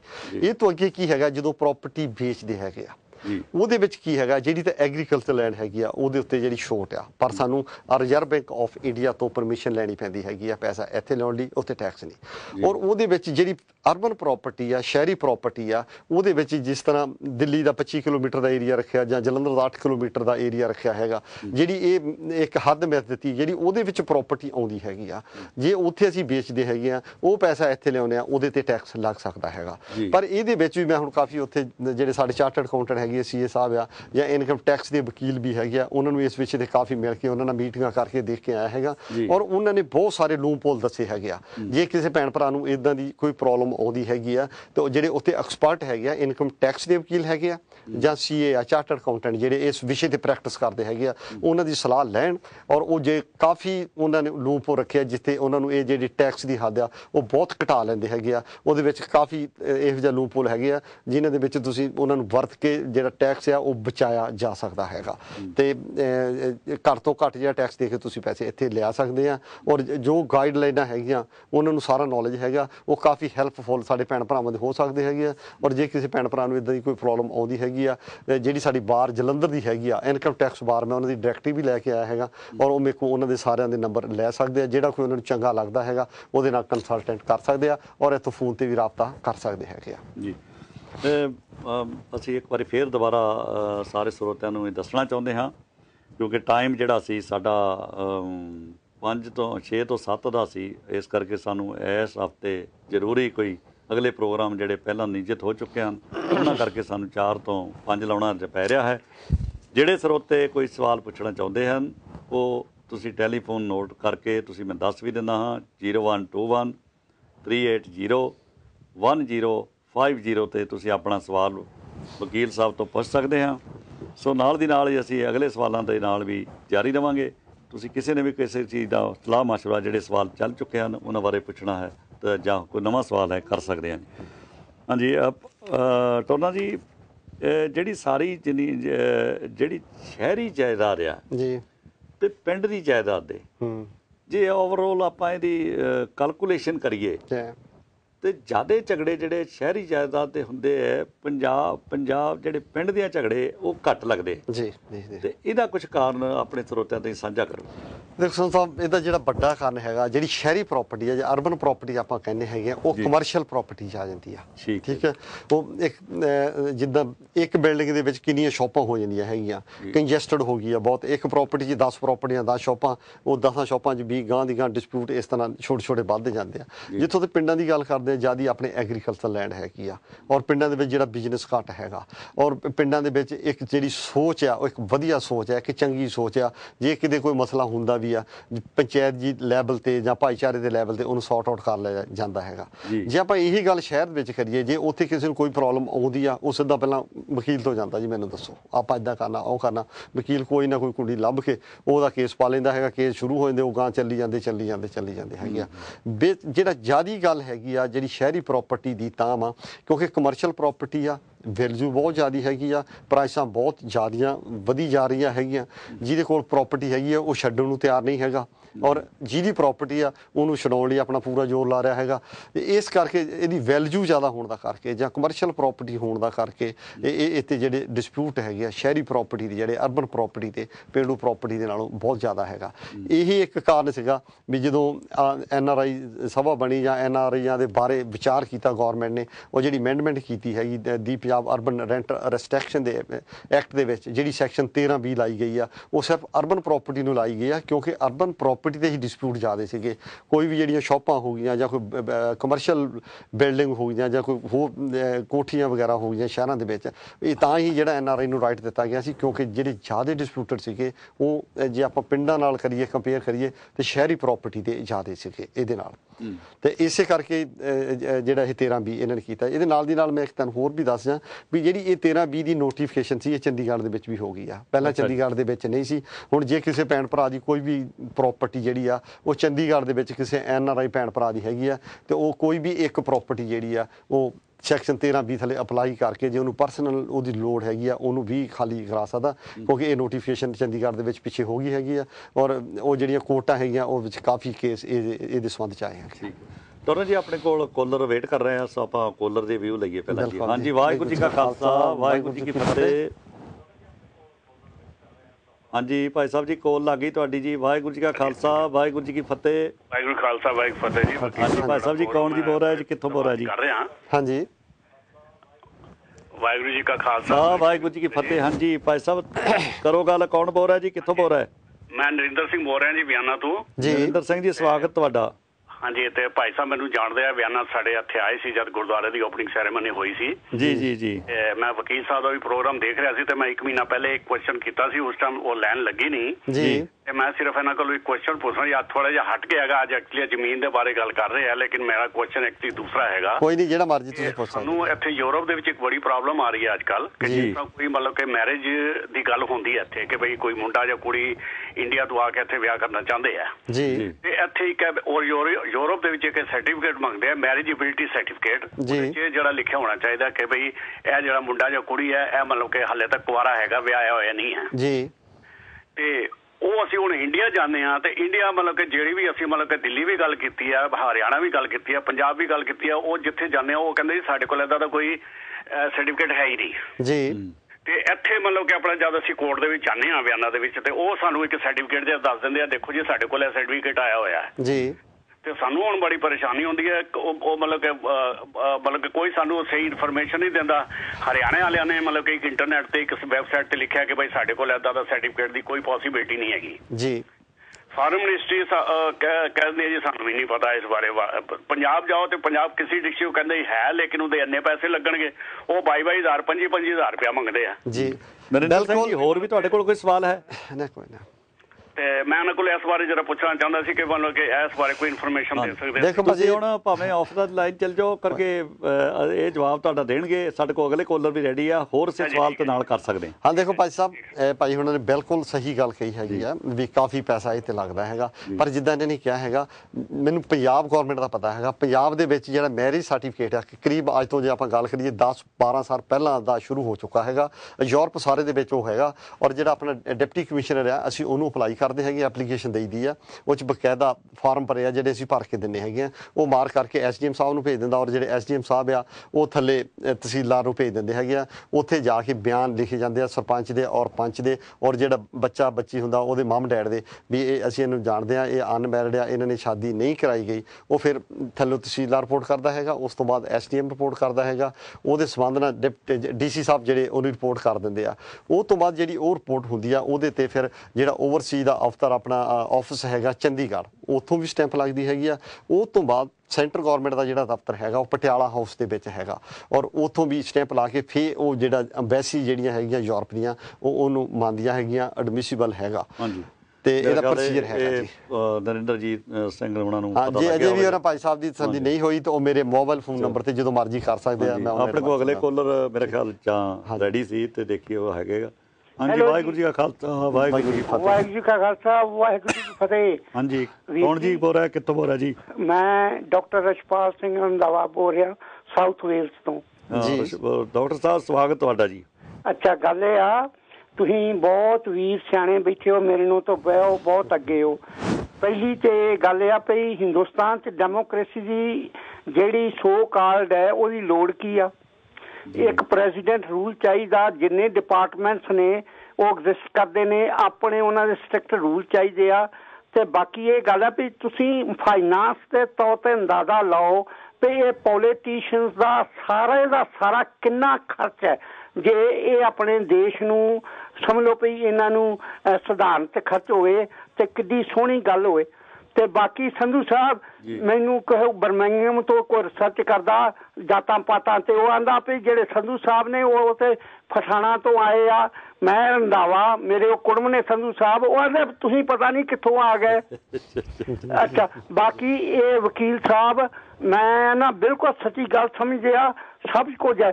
ਇਹ ਇੱਕ ਗੱਲ ਹੈ ਵੀ ਦੁਨੀਆ ਦੇ ਕੁਦਰਤ ਦੇ ਲਾਜ਼ ਨੂੰ ਕੋਈ ਚੇਂਜ ਨਹੀਂ ਕਰ ਸਕਦਾ ਜੀ ਬਿਲਕੁਲ ਭਾਵੇਂ ਜਿੰਨੀ ਤੁਸੀਂ ਮਰਜ਼ੀ ਕਰੋ ਅੱਜ ਦੁਨੀਆ 'ਚ ਇਹ ਅਸੂਲ ਹੋਇਆ ਰਸ਼ੀਆ ਲੈ ਲਓ UK ਲੈ ਲਓ ਸਭ ਕੁਝ ਲੈ ਲਓ ਪੈਸੇ ਦੇ ਮਗਰ ਦੁਨੀਆ ਹੋਈ ਆ ਤੇ ਸਾਰਿਆਂ ਤੋਂ ਆਪਣੇ ਦੇਸ਼ ਦੀ ਗੱਲ ਲੈ ਲਓ ਜਿਨਨੇ ਸਫ਼ਰ ਕੀਤਾ ਨਾ ਆਪਣੇ ਲੋਕਾਂ ਨੇ ਜਿਹੜੇ NRI ਨੇ ਉਹਨਾਂ ਨੇ ਸਫ਼ਰ ਕੀਤਾ ਉਹ ਭੱਜ ਕੇ ਇੱਥੇ ਆ ਗਏ ਉਹਨਾਂ ਨੇ ਆਖਿਆ ਵੀ ਠੀਕ ਆ ਕਮਾਵਾਂਗੇ ਜਾਵਾਂਗੇ ਉਹਨਾਂ ਦਾ ਭੈੜਾ ਹਾਲ ਜਿਹੜੇ ਉੱਥੇ ਆ ਉਹਨਾਂ ਦਾ ਵੀ ਭੈੜਾ ਹਾਲ ਡਾਕਟਰ ਸਾਹਿਬ ਬਹੁਤ ਤੁਹਾਡੇ ਸੁਝਾਅ ਵਧੀਆ ਹੈ ਇਹ ਸਲਾਹ ਹਾਂਜੀ ਮੇਰਾ ਖਿਆਲ ਪਿੱਛੋਂ ਲਾਈਨ ਕੱਟੀ ਗਈ ਹੈ ਸੋ ਡਾਕਟਰ ਸਾਹਿਬ ਉਹਨਾਂ ਨੇ ਕਾਫੀ ਵਧੀਆ ਬਿਲਕੁਲ ਉਹਨਾਂ ਨੇ ਸੱਚੀ ਜਿਹੜੀ ਗੱਲ ਸੀ ਦਿਲ ਦੀ ਗੱਲ ਉਹਨਾਂ ਬੜੇ ਠੋਸ ਤਰੀਕੇ ਨਾਲ ਕਹੀ ਹੈਗੀ ਆ। ਬੁਲਾ ਰਹੇ ਆ ਨਾ, ਹਾਂਜੀ ਹਾਂਜੀ, ਇਹਨਾਂ ਨੂੰ ਵੀ ਅਸੀਂ ਕਿਤੇ ਮੌਕਾ ਦੇਵਾਂਗੇ। ਬਿਲਕੁਲ ਚਾਹੀਦਾ ਹੈ, ਇਸ ਵਿਸ਼ੇ ਤੇ ਵੀ ਡਿਸਕਸ਼ਨ ਹੋਣੀ ਤੁਹਾਡੇ ਨਾਲ ਕਦੇ ਹੋਰ ਟੈਲੀਫੋਨ ਤੇ ਤੁਹਾਡੇ ਨਾਲ ਗੱਲਬਾਤ ਚੱਲਦੀ ਰਹੇਗੀ। ਇਸੇ ਤਰ੍ਹਾਂ ਹੀ ਤੁਸੀਂ ਆਪਣੇ ਖਿਆਲ ਜਿਹੜੇ ਆ ਕਦੇ ਇੱਥੇ ਆਣ ਕੇ ਸੰਗਤਾਂ ਦਾ ਵੀ ਸਾਹਮਣੇ ਕਰੋ। ਸਾਡੇ ਕੋਲ ਹੋਰ ਕਾਲਰ ਰੈਡੀ ਨੇ, ਉਹਨਾਂ ਨੂੰ ਸਵਾਗਤ ਕਰਦੇ ਹਾਂ ਜੀ। ਵਾਹਿਗੁਰੂ ਜੀ ਕਾ ਖਾਲਸਾ, ਵਾਹਿਗੁਰੂ ਜੀ ਕੀ ਫਤਿਹ। ਹਾਂਜੀ, ਵਾਹਿਗੁਰੂ ਜੀ ਕਾ ਖਾਲਸਾ, ਵਾਹਿਗੁਰੂ ਜੀ ਕੀ ਫਤਿਹ। ਕੋਲ ਤੁਹਾਡੀ ਜੀ ਮੈਨੂੰ ਲੱਗਦਾ ਕੋਲ ਡਰਪ ਹੋ ਗਈ ਹੈ। ਹਾਂਜੀ, ਸੋ ਜੇ ਆਪਾਂ ਡਾਕਟਰ ਸਾਹਿਬ ਜੀ ਦੇ ਵਿਸ਼ੇ ਫਤਿਹ। ਸੋ ਮੇਰਾ ਮਤਲਬ ਕਹਿਣ ਦਾ ਵੀ ਜੋ ਉਹਨਾਂ ਨੇ ਡਾਕਟਰ ਸਾਹਿਬ ਨੇ ਵਿਸ਼ਾ ਅੱਜ ਉਠਾਇਆ ਹੈਗਾ ਬਹੁਤ ਵਧੀਆ। ਦੇਖੋ ਜੇ ਸਾਡਾ ਨੈਸ਼ਨਲ ਕਰੈਕਟਰ ਹੀ ਨਹੀਂ, ਅਸੀਂ ਜੋ ਮਰਜ਼ੀ ਖਾ ਲਈਏ, ਅਸੀਂ ਤਰੱਕੀ ਨਹੀਂ ਕਰ ਸਕਦੇ ਹੈਗੇ। ਹੁਣ ਅਸੀਂ ਇੱਥੋਂ ਜਾਂਦੇ ਹਾਂ, ਸਾਨੂੰ ਉੱਥੇ ਬਹੁਤ ਬੁਰਾ ਲੱਗਦਾ ਜਦੋਂ ਕੋਈ ਇੱਥੇ ਪੁਲਿਸ ਵਾਲਾ ਉੱਥੇ ਪੈਸੇ ਲੈਣ ਡਿਆ ਹੁੰਦਾ, ਕਿਸੇ ਨੂੰ ਇਸੇ ਕਰਕੇ ਘੇਰਿਆ ਹੁੰਦਾ ਵੀ ਇਹ ਤੋਂ ਪੈਸੇ ਲਈ ਜਾਈਏ। ਪਰ ਜਿਹੜੇ ਉੱਥੇ ਬੰਦੇ ਰਹਿੰਦੇ ਆ, ਮੈਂ ਦੇਖਿਆ ਕਾਫੀ ਹਫ਼ਤੇ ਯੂਜ਼ ਟੂ ਹੋ ਗਿਆ, ਉਹਨਾਂ ਨੂੰ ਪਤਾ ਹੀ ਹੈ। ਆਪਣੇ ਕੋਲ ਕੋਡ ਲਾ ਗਈ। ਹਾਂਜੀ, ਵਾਹਿਗੁਰੂ ਜੀ ਕਾ ਖਾਲਸਾ, ਵਾਹਿਗੁਰੂ ਜੀ ਕੀ ਫਤਿਹ। ਵਾਹਿਗੁਰੂ ਜੀ ਕਾ ਖਾਲਸਾ, ਵਾਹਿਗੁਰੂ ਜੀ ਕੀ ਫਤਿਹ। ਹਾਂਜੀ, ਆਪਣਾ ਨਾਮ ਦੱਸੋ ਜੀ, ਕਿੱਥੋਂ ਬੋਲ ਰਹੇ ਜੀ? ਨਾਲੇ ਮੈਂ ਸਾਊਥ ਹਾਲ ਤੋਂ ਕਾਂਸਟੇਬਲ ਮਿਸਿਸ ਮਿੱਡਾ ਬੋਲਦੀ ਹਾਂ। ਅੱਛਾ ਜੀ, ਸਵਾਗਤ ਤੁਹਾਡਾ ਸਿੱਖ ਚੈਨਲ ਤੇ। ਕਰੋ ਸਵਾਲ ਜੀ। ਸਵਾਲ ਨਹੀਂ ਮੈਂ ਕਰਦਾ, ਮੈਂ ਤਾਂ ਵਕੀਲ ਸਾਹਿਬ ਨੂੰ ਸ਼ਾਬਾਸ਼ ਦੇਣ ਆਈ ਹਾਂ। ਥੈਂਕ ਯੂ ਭੈਣ ਜੀ। ਇਹਨਾਂ ਨੇ ਕਿ ਕਲੀਅਰ ਗੱਲ ਖੋਲ ਕੇ ਕਰ ਦਿੱਤੀ ਆ ਕਿ ਸੈਂਟਰਲ ਗਵਰਨਮੈਂਟ ਦਾ ਕਸੂਰ ਨਹੀਂ, ਸਾਡੇ ਬੰਦੇ ਆਪਣੇ ਪੰਜਾਬ ਵਾਲਿਆਂ ਦਾ ਵੀ ਕਸੂਰ ਆ ਜੀ ਜੀ। ਜਿੰਨੇ ਵਿੱਚ ਪੋਲੀਟੀਸ਼ੀਅਨ ਆਉਂਦੇ ਆ, ਜਿੰਨੇ ਵੀ ਹੋਰ ਬੰਦੇ ਆਉਂਦੇ, ਉਹ ਵੀ ਇਹ ਬਲੇਮ ਕਰਦੇ ਕਿ ਸੈਂਟਰਲ ਗਵਰਨਮੈਂਟ ਸਾਡਾ ਧੋਖਾ ਕਰਦੀ ਆ, ਸਾਡਾ ਆਹ ਕਰਦੀ ਆ। ਪਰ ਇਹਨਾਂ ਨੇ ਜਿਹੜੀ ਮੈਨੂੰ, ਮੈਂ ਪ੍ਰੋਗਰਾਮ ਸੁਣ ਰਹੀ ਸੀਗੀ, ਮੈਨੂੰ ਇੰਨੀ ਅੱਛੀ ਗੱਲ ਲੱਗੀ ਹੈ ਕਿ ਕੋਈ ਵੀ ਬੰਦਾ ਆਪਣੇ ਤੇ ਬਲੇਮ ਨਹੀਂ ਲੈਂਦਾ। ਉਹ ਵੀ ਕਹਿੰਦਾ ਕਿ ਹਮੇਸ਼ਾ ਮੈਂ ਹੀ ਠੀਕ ਹੈਗਾ। ਇਸ ਕਰਕੇ ਮੈਂ ਇਹਨਾਂ ਨੂੰ ਸ਼ਾਬਾਸ਼ ਦਿੰਦੀ ਜਿਹੜੀ ਇਹਨਾਂ ਨੇ ਕਲੀਅਰ ਕੀਤੀ ਹੈਗੀਆਂ। ਹੋਰ ਗੱਲਾਂ ਵੀ ਦਾ ਆਪਣੇ ਘਰਦਿਆਂ ਤੋਂ ਅਵੇਅਰ ਰਵੋ, ਆਪਾਂ ਦੂਸਰਿਆਂ ਕੋਲ ਅਵੇਅਰ ਰਵੋ। ਇਹ ਤੁਹਾਨੂੰ ਪਤਾ ਪੰਜਾਬ ਤੁਸੀਂ ਚਲੇ ਜਾਓ, ਆਪਣੇ ਰਿਸ਼ਤੇਦਾਰ ਹੋਣ ਜਾਂ ਬਾਹਰਲੇ ਹੋਣ, ਉਹ ਸਾਰੇ ਦਾਅ ਤੇ ਬੈਠੇ ਆ ਜੀ। ਮੈਂ ਤਾਂ ਇਹ ਕਹਾਂਗੀ। ਇਸ ਕਰਕੇ ਤੁਸੀਂ ਜਿਹੜਾ ਦਿੱਤਾ ਪੁਆਇੰਟ ਵੀ ਕੇਅਰਫੁਲ ਰਹੋ, ਵਕੀਲ ਨੂੰ ਪੈਸੇ ਦੇ ਕੇ ਆਪਣਾ ਕਲੀਅਰ ਕਰਾ ਲਓ। ਕਈ ਸਾਡੇ ਬੰਦੇ ਸਾਨੂੰ ਫਸਾ ਲੈਂਦੇ ਆਪਣੇ ਆਪ ਵਿੱਚ, ਚਲੋ ਤੁਹਾਨੂੰ ਉੱਥੇ ਲੈ ਕੇ ਜਾਂਦੇ ਆ। ਬੀਬੀ ਜੀ, ਤੁਸੀਂ ਇਸ ਤਰ੍ਹਾਂ ਹੀ ਕਿਤੇ ਚੰਗੀ ਸਲਾਹ ਆਪਣੀ ਤੁਸੀਂ ਆਪਦੇ ਵਿਊ ਦਿੰਦੇ ਰਹੋ। ਧੰਨਵਾਦ ਤੁਹਾਡਾ ਕਾਲ ਕਰਨ ਦਾ। ਓਕੇ ਭਾਈ ਜੀ, ਥੈਂਕ ਯੂ ਤੁਹਾਡਾ ਭਾਈ ਜੀ, ਬਹੁਤ ਬਹੁਤ ਥੈਂਕ ਯੂ। ਓਕੇ ਜੀ, ਵਾਹਿਗੁਰੂ ਸਾਹਿਬ ਫਤਿਹ। ਹਾਂਜੀ, ਆਪਣੇ ਕੋਲ ਅਗਲੇ ਕਾਲ ਰਹੇ ਆ ਜੀ। ਵਾਹਿਗੁਰੂ ਜੀ ਕਾ ਖਾਲਸਾ, ਵਾਹਿਗੁਰੂ ਜੀ ਕੀ ਫਤਿਹ। ਹੈਲੋ ਜੀ। ਹੈਲੋ ਜੀ, ਵਾਹਿਗੁਰੂ ਖਾਲਸਾ, ਵਾਹਿਗੁਰੂ ਫਤਿਹ ਜੀ। ਹਾਂਜੀ ਭਾਈ ਸਾਹਿਬ ਜੀ, ਕੌਣ ਬੋਲ ਰਿਹਾ ਜੀ, ਕਿੱਥੋਂ ਬੋਲ ਰਿਹਾ? ਮੈਂ ਜੀ ਅਮਰਜੀਤ ਸਿੰਘ ਡੈਨਮਾਰਕ ਤੋਂ ਬੋਲ ਰਿਹਾ ਜੀ। ਅਮਰਜੀਤ ਸਿੰਘ ਜੀ, ਸਵਾਗਤ ਕਰੋ ਗੱਲ ਆਪਣੇ ਟੋਟਲ ਸਾਹਿਬ ਨਾਲ। ਧੰਨਵਾਦ ਜੀ। ਮੇਰਾ ਜੀ ਸਵਾਲ ਸੀਗਾ ਜੀ ਵਕੀਲ ਸਾਹਿਬ ਨੂੰ, ਬਈ ਆਪਣੇ ਸਾਡੇ ਪਿੱਛੋਂ ਮਤਲਬ ਜ਼ਮੀਨ ਦੀ ਨਾ ਜੀ ਗਿਰਦਾਵਰੀ ਜਾਂ ਕੀ ਸੀਗਾ ਜੀ, ਕਿ ਉਹਨਾਂ ਦੇ ਪਿੱਛੋਂ ਫਿਰ ਲੋਨ ਲੈ ਲੈਂਦੇ ਨੇ ਜਿਵੇਂ ਨਾ। ਹਾਂਜੀ, ਤੇ ਉਹ ਫਿਰ ਕਹਿੰਦੇ ਵੀ ਲੋਨ ਲਏ ਹੋਏ ਆ। ਤੇ ਮੈਂ ਭਾਜੀ ਤੁਹਾਡਾ ਸਵਾਲ ਸਮਝ ਗਿਆ। ਇਹਦਾ ਪ੍ਰੋਸੀਜਰ ਕੀ ਹੈ ਜੀ? ਮਤਲਬ ਵੀ ਹੋ ਸਕਦੀ ਹੈ ਜੇ ਲੋਨ ਲਏ ਹੋਏ ਨੇ? ਨਹੀਂ ਭਾਜੀ, ਦੇਖੋ ਇਹ ਪਤਾ ਕਿ ਤੁਹਾਡਾ ਸਰਕਾ ਖਾਤਾ ਹੈ। ਹਾਂ, ਬਸ ਇੱਥੇ ਮੈਂ ਤੁਹਾਨੂੰ ਇਹੀ ਸਮਝਾਉਣ ਲੱਗਾ ਸੀਗਾ। ਇਹ ਪ੍ਰੋਬਲਮ ਹੈ ਵੀ ਜਦੋਂ ਸਾਡਾ ਖਾਤਾ ਮੁਸ਼ਤਰਕਾ ਹੁੰਦਾ ਜੀ, ਠੀਕ ਹੈ ਜੀ, 10 ਕਿੱਲੇ ਆ, ਅਸੀਂ ਉਹ 'ਚ 10 ਭਾਈਵਾਲ ਹੈਗੇ ਆ, ਠੀਕ ਹੈ ਜੀ। ਜਿਹਨੇ ਲੋਨ ਲੈਣਾ ਹੈਗਾ ਬੇਸਿਕਲੀ ਤਾਂ ਉਹਨੂੰ ਉਹਦੇ ਪੋਰਸ਼ਨ ਤੇ ਲੋਨ ਮਿਲਣਾ ਚਾਹੀਦਾ ਹੈਗਾ। ਪਰ ਕੀ ਹੁੰਦਾ, ਹਾਂਜੀ, 10ਵੇਂ ਹਿੱਸੇ ਤੇ ਜਿੰਨਾ ਉਹਦਾ ਸਪੋਜ਼ ਉਹਦੇ ਕੋਲੋਂ 1 ਕਰੋੜ ਦੀ ਜ਼ਮੀਨ ਹੈ ਤਾਂ ਉਹਨੂੰ ਉਸ ਹਿਸਾਬ ਨਾਲ ਹੀ ਜਿੰਨਾ ਗਵਰਨਮੈਂਟ ਦੇ ਸਕਦੀ ਜਾਂ ਬੈਂਕ ਦੇ ਸਕਦੀ ਮਿਲਣਾ ਚਾਹੀਦਾ। ਪਰ ਕੀ ਹੁੰਦਾ ਹੈਗਾ, ਜਿਹੜਾ ਜਦੋਂ ਲੋਨ ਲਿਆ ਜਾਂਦਾ ਹੈਗਾ, ਜਦੋਂ ਸਾਡਾ ਖਾਤਾ ਜਿਹੜਾ ਉਹ ਸਾਂਝਾ ਹੁੰਦਾ, ਉਹ ਸਾਰੀ ਦੀ ਸਾਰੀ ਜ਼ਮੀਨ ਦੇ ਵਿੱਚ ਉਹ ਆ ਜਾਂਦਾ ਹੈਗਾ, ਪਰ ਨਾਂ ਲਿਖਿਆ ਹੁੰਦਾ ਇਸ ਬੰਦੇ ਨੇ ਇਹ ਲੋਨ ਲਿਆ ਹੈਗਾ। ਇਸੇ ਕਰਕੇ ਮੈਂ ਹਰ ਪ੍ਰੋਗਰਾਮ ਦੇ ਵਿੱਚ ਆਪਣੇ ਜਿਹੜੇ NRI ਭੈਣ ਭਰਾਵਾਂ ਨੂੰ ਇਹ ਅਸੀਂ ਬੇਨਤੀ ਕਰਦੇ ਹੁੰਦੇ, ਅਵੇਅਰਨੈਸ ਦਿੰਦੇ ਹੈਗੇ ਵੀ ਜਿੰਨੀ ਜਲਦੀ ਜਿਹੜੀ ਪਾਰਟੀਸ਼ਨ ਕਰਾ ਕੇ ਤੁਸੀਂ ਆਪਣਾ ਜਿਹੜਾ ਹਿੱਸਾ ਉਹਨੂੰ ਵੱਖਰਾ ਕਰਾ ਲਵੋਗੇ, ਜਿੰਨੀ ਛੇਤੀ ਉਹਨੇ ਆਪਣੇ ਜਿਹੜੇ ਡਿਸਪਿਊਟ ਆ, ਖਾਸ ਕਰਕੇ NRI ਭੈਣ ਭਰਾਵਾਂ ਨੂੰ, ਉਹ ਡਿਸਪਿਊਟ ਉਹਨੇ ਘੱਟ ਹੋਣਗੇ। ਹੁਣ ਜਿਸ ਤਰ੍ਹਾਂ ਇਹ ਐਂਟਰੀ ਆ ਗਈ ਆ, ਜਦੋਂ ਅਸੀਂ ਵੇਚਣਾ ਹੈਗਾ, ਜੇ ਦੂਸਰੇ ਨੇ ਵੀ ਵੇਚਣਾ ਹੈਗਾ, ਉਹ ਕਹਿੰਦੇ ਜੀ ਪਹਿਲਾਂ NOC ਲੈ ਕੇ ਆਓ, ਤੁਸੀਂ ਪਹਿਲਾਂ ਉਹਨਾਂ ਕੋਲ ਲਿਖਾ ਕੇ ਲਿਆਓ ਵੀ ਤੇਰੇ ਤੇ ਲੋਨ ਨਹੀਂ ਹੈਗਾ। ਔਰ ਅਸੀਂ ਜਾਂਦੇ ਹਾਂ ਮਹੀਨੇ ਲਈ 15 ਦਿਨਾਂ ਲਈ ਉੱਥੇ, ਉਹ ਸਾਡਾ ਟਾਈਮ ਐਸੇ ਕੰਮ ਨੂੰ ਨਿਕਲ ਜਾਂਦਾ ਹੈਗਾ। ਤੇ ਇਸ ਕਰਕੇ ਇਹਦਾ ਇੱਕੋ ਇੱਕ ਹੱਲ ਹੈਗਾ ਵੀ ਜਿੱਥੇ ਵੀ ਕੁਪਾਰਸਰੀ ਪ੍ਰਾਪਰਟੀਆਂ, ਜੁਆਇੰਟ ਪ੍ਰਾਪਰਟੀਆਂ ਹੈਗੀਆਂ, ਮੁਸ਼ਤਰਕਾ ਜਿਹੜਾ ਖਾਤਾ ਹੈਗਾ, ਉਹ ਆਪੋ ਆਪਣਾ ਜਿਹੜਾ ਖਾਤਾ ਉਹਨੂੰ ਜਿੰਨੀ ਜਲਦੀ ਆਪਾਂ ਵੱਖ ਕਰਾ ਲਵਾਂਗੇ, ਆਪਾਂ ਇਹਨਾਂ ਝਗੜਿਆਂ ਤੋਂ ਬਚੇ ਰਹਾਂਗੇ। ਓਕੇ ਜੀ, ਆਪਣੇ ਅਮਰਜੀਤ ਸਿੰਘ ਜੀ, ਠੀਕ ਹੈ ਜੀ। ਹੋਰ ਤਾਂ ਨਹੀਂ ਕੋਈ ਸਵਾਲ ਆਪ ਜੀ ਦਾ? ਕੱਟ ਗਿਆ ਮੇਰਾ ਖਿਆਲ ਇਹਨਾਂ ਨੇ ਵੀ ਜਿਹੜਾ ਨਵਾਂ ਆਪਣੇ ਕੋਲ ਇੱਕ ਇਸ਼ੂ ਸਵਾਲ ਜਿਹੜਾ ਲਿਆਂਦਾ ਹੈਗਾ। ਬਿਲਕੁਲ ਬਿਲਕੁਲ, ਇਹ ਸਮਝੋ ਕੀ ਹੁੰਦਾ, ਜੋ ਖਾਤਾ ਸਾਂਝਾ ਹੈਗਾ। ਔਰ ਦੇਖੋ ਜਿਹੜੇ ਇੱਥੇ ਭੈਣ ਭਰਾ ਹੈਗੇ ਉਹ ਜ਼ਮੀਨ ਤੇ ਲੋਨ ਮੇਰੇ ਹਿਸਾਬ ਨਾਲ ਤਾਂ ਨਹੀਂ ਲੈਂਦੇ ਹੈਗੇ, ਪਰ ਅੱਜ ਕੱਲ੍ਹ ਜਿਸ ਤਰ੍ਹਾਂ ਆਪਾਂ ਉੱਥੇ ਜ਼ਿਮੀਦਾਰ ਹੈਗਾ, ਜ਼ਿਮੀਦਾਰ ਦਾ ਹਾਲਤ ਕਾਫੀ ਬਿਲਕੁਲ ਪਹਿਲਾਂ ਕਾਲ। ਹਾਂਜੀ, ਵਾਹਿਗੁਰੂ ਜੀ ਕਾ ਖਾਲਸਾ, ਵਾਹਿਗੁਰੂ ਜੀ ਕੀ ਫਤਿਹ ਜੀ। ਹਾਂਜੀ ਭਾਈ ਸਾਹਿਬ ਜੀ, ਤੁਹਾਡੀ ਕੋਲ ਲੱਗ ਗਈ ਜੀ, ਆਪ ਬੋਲੋ।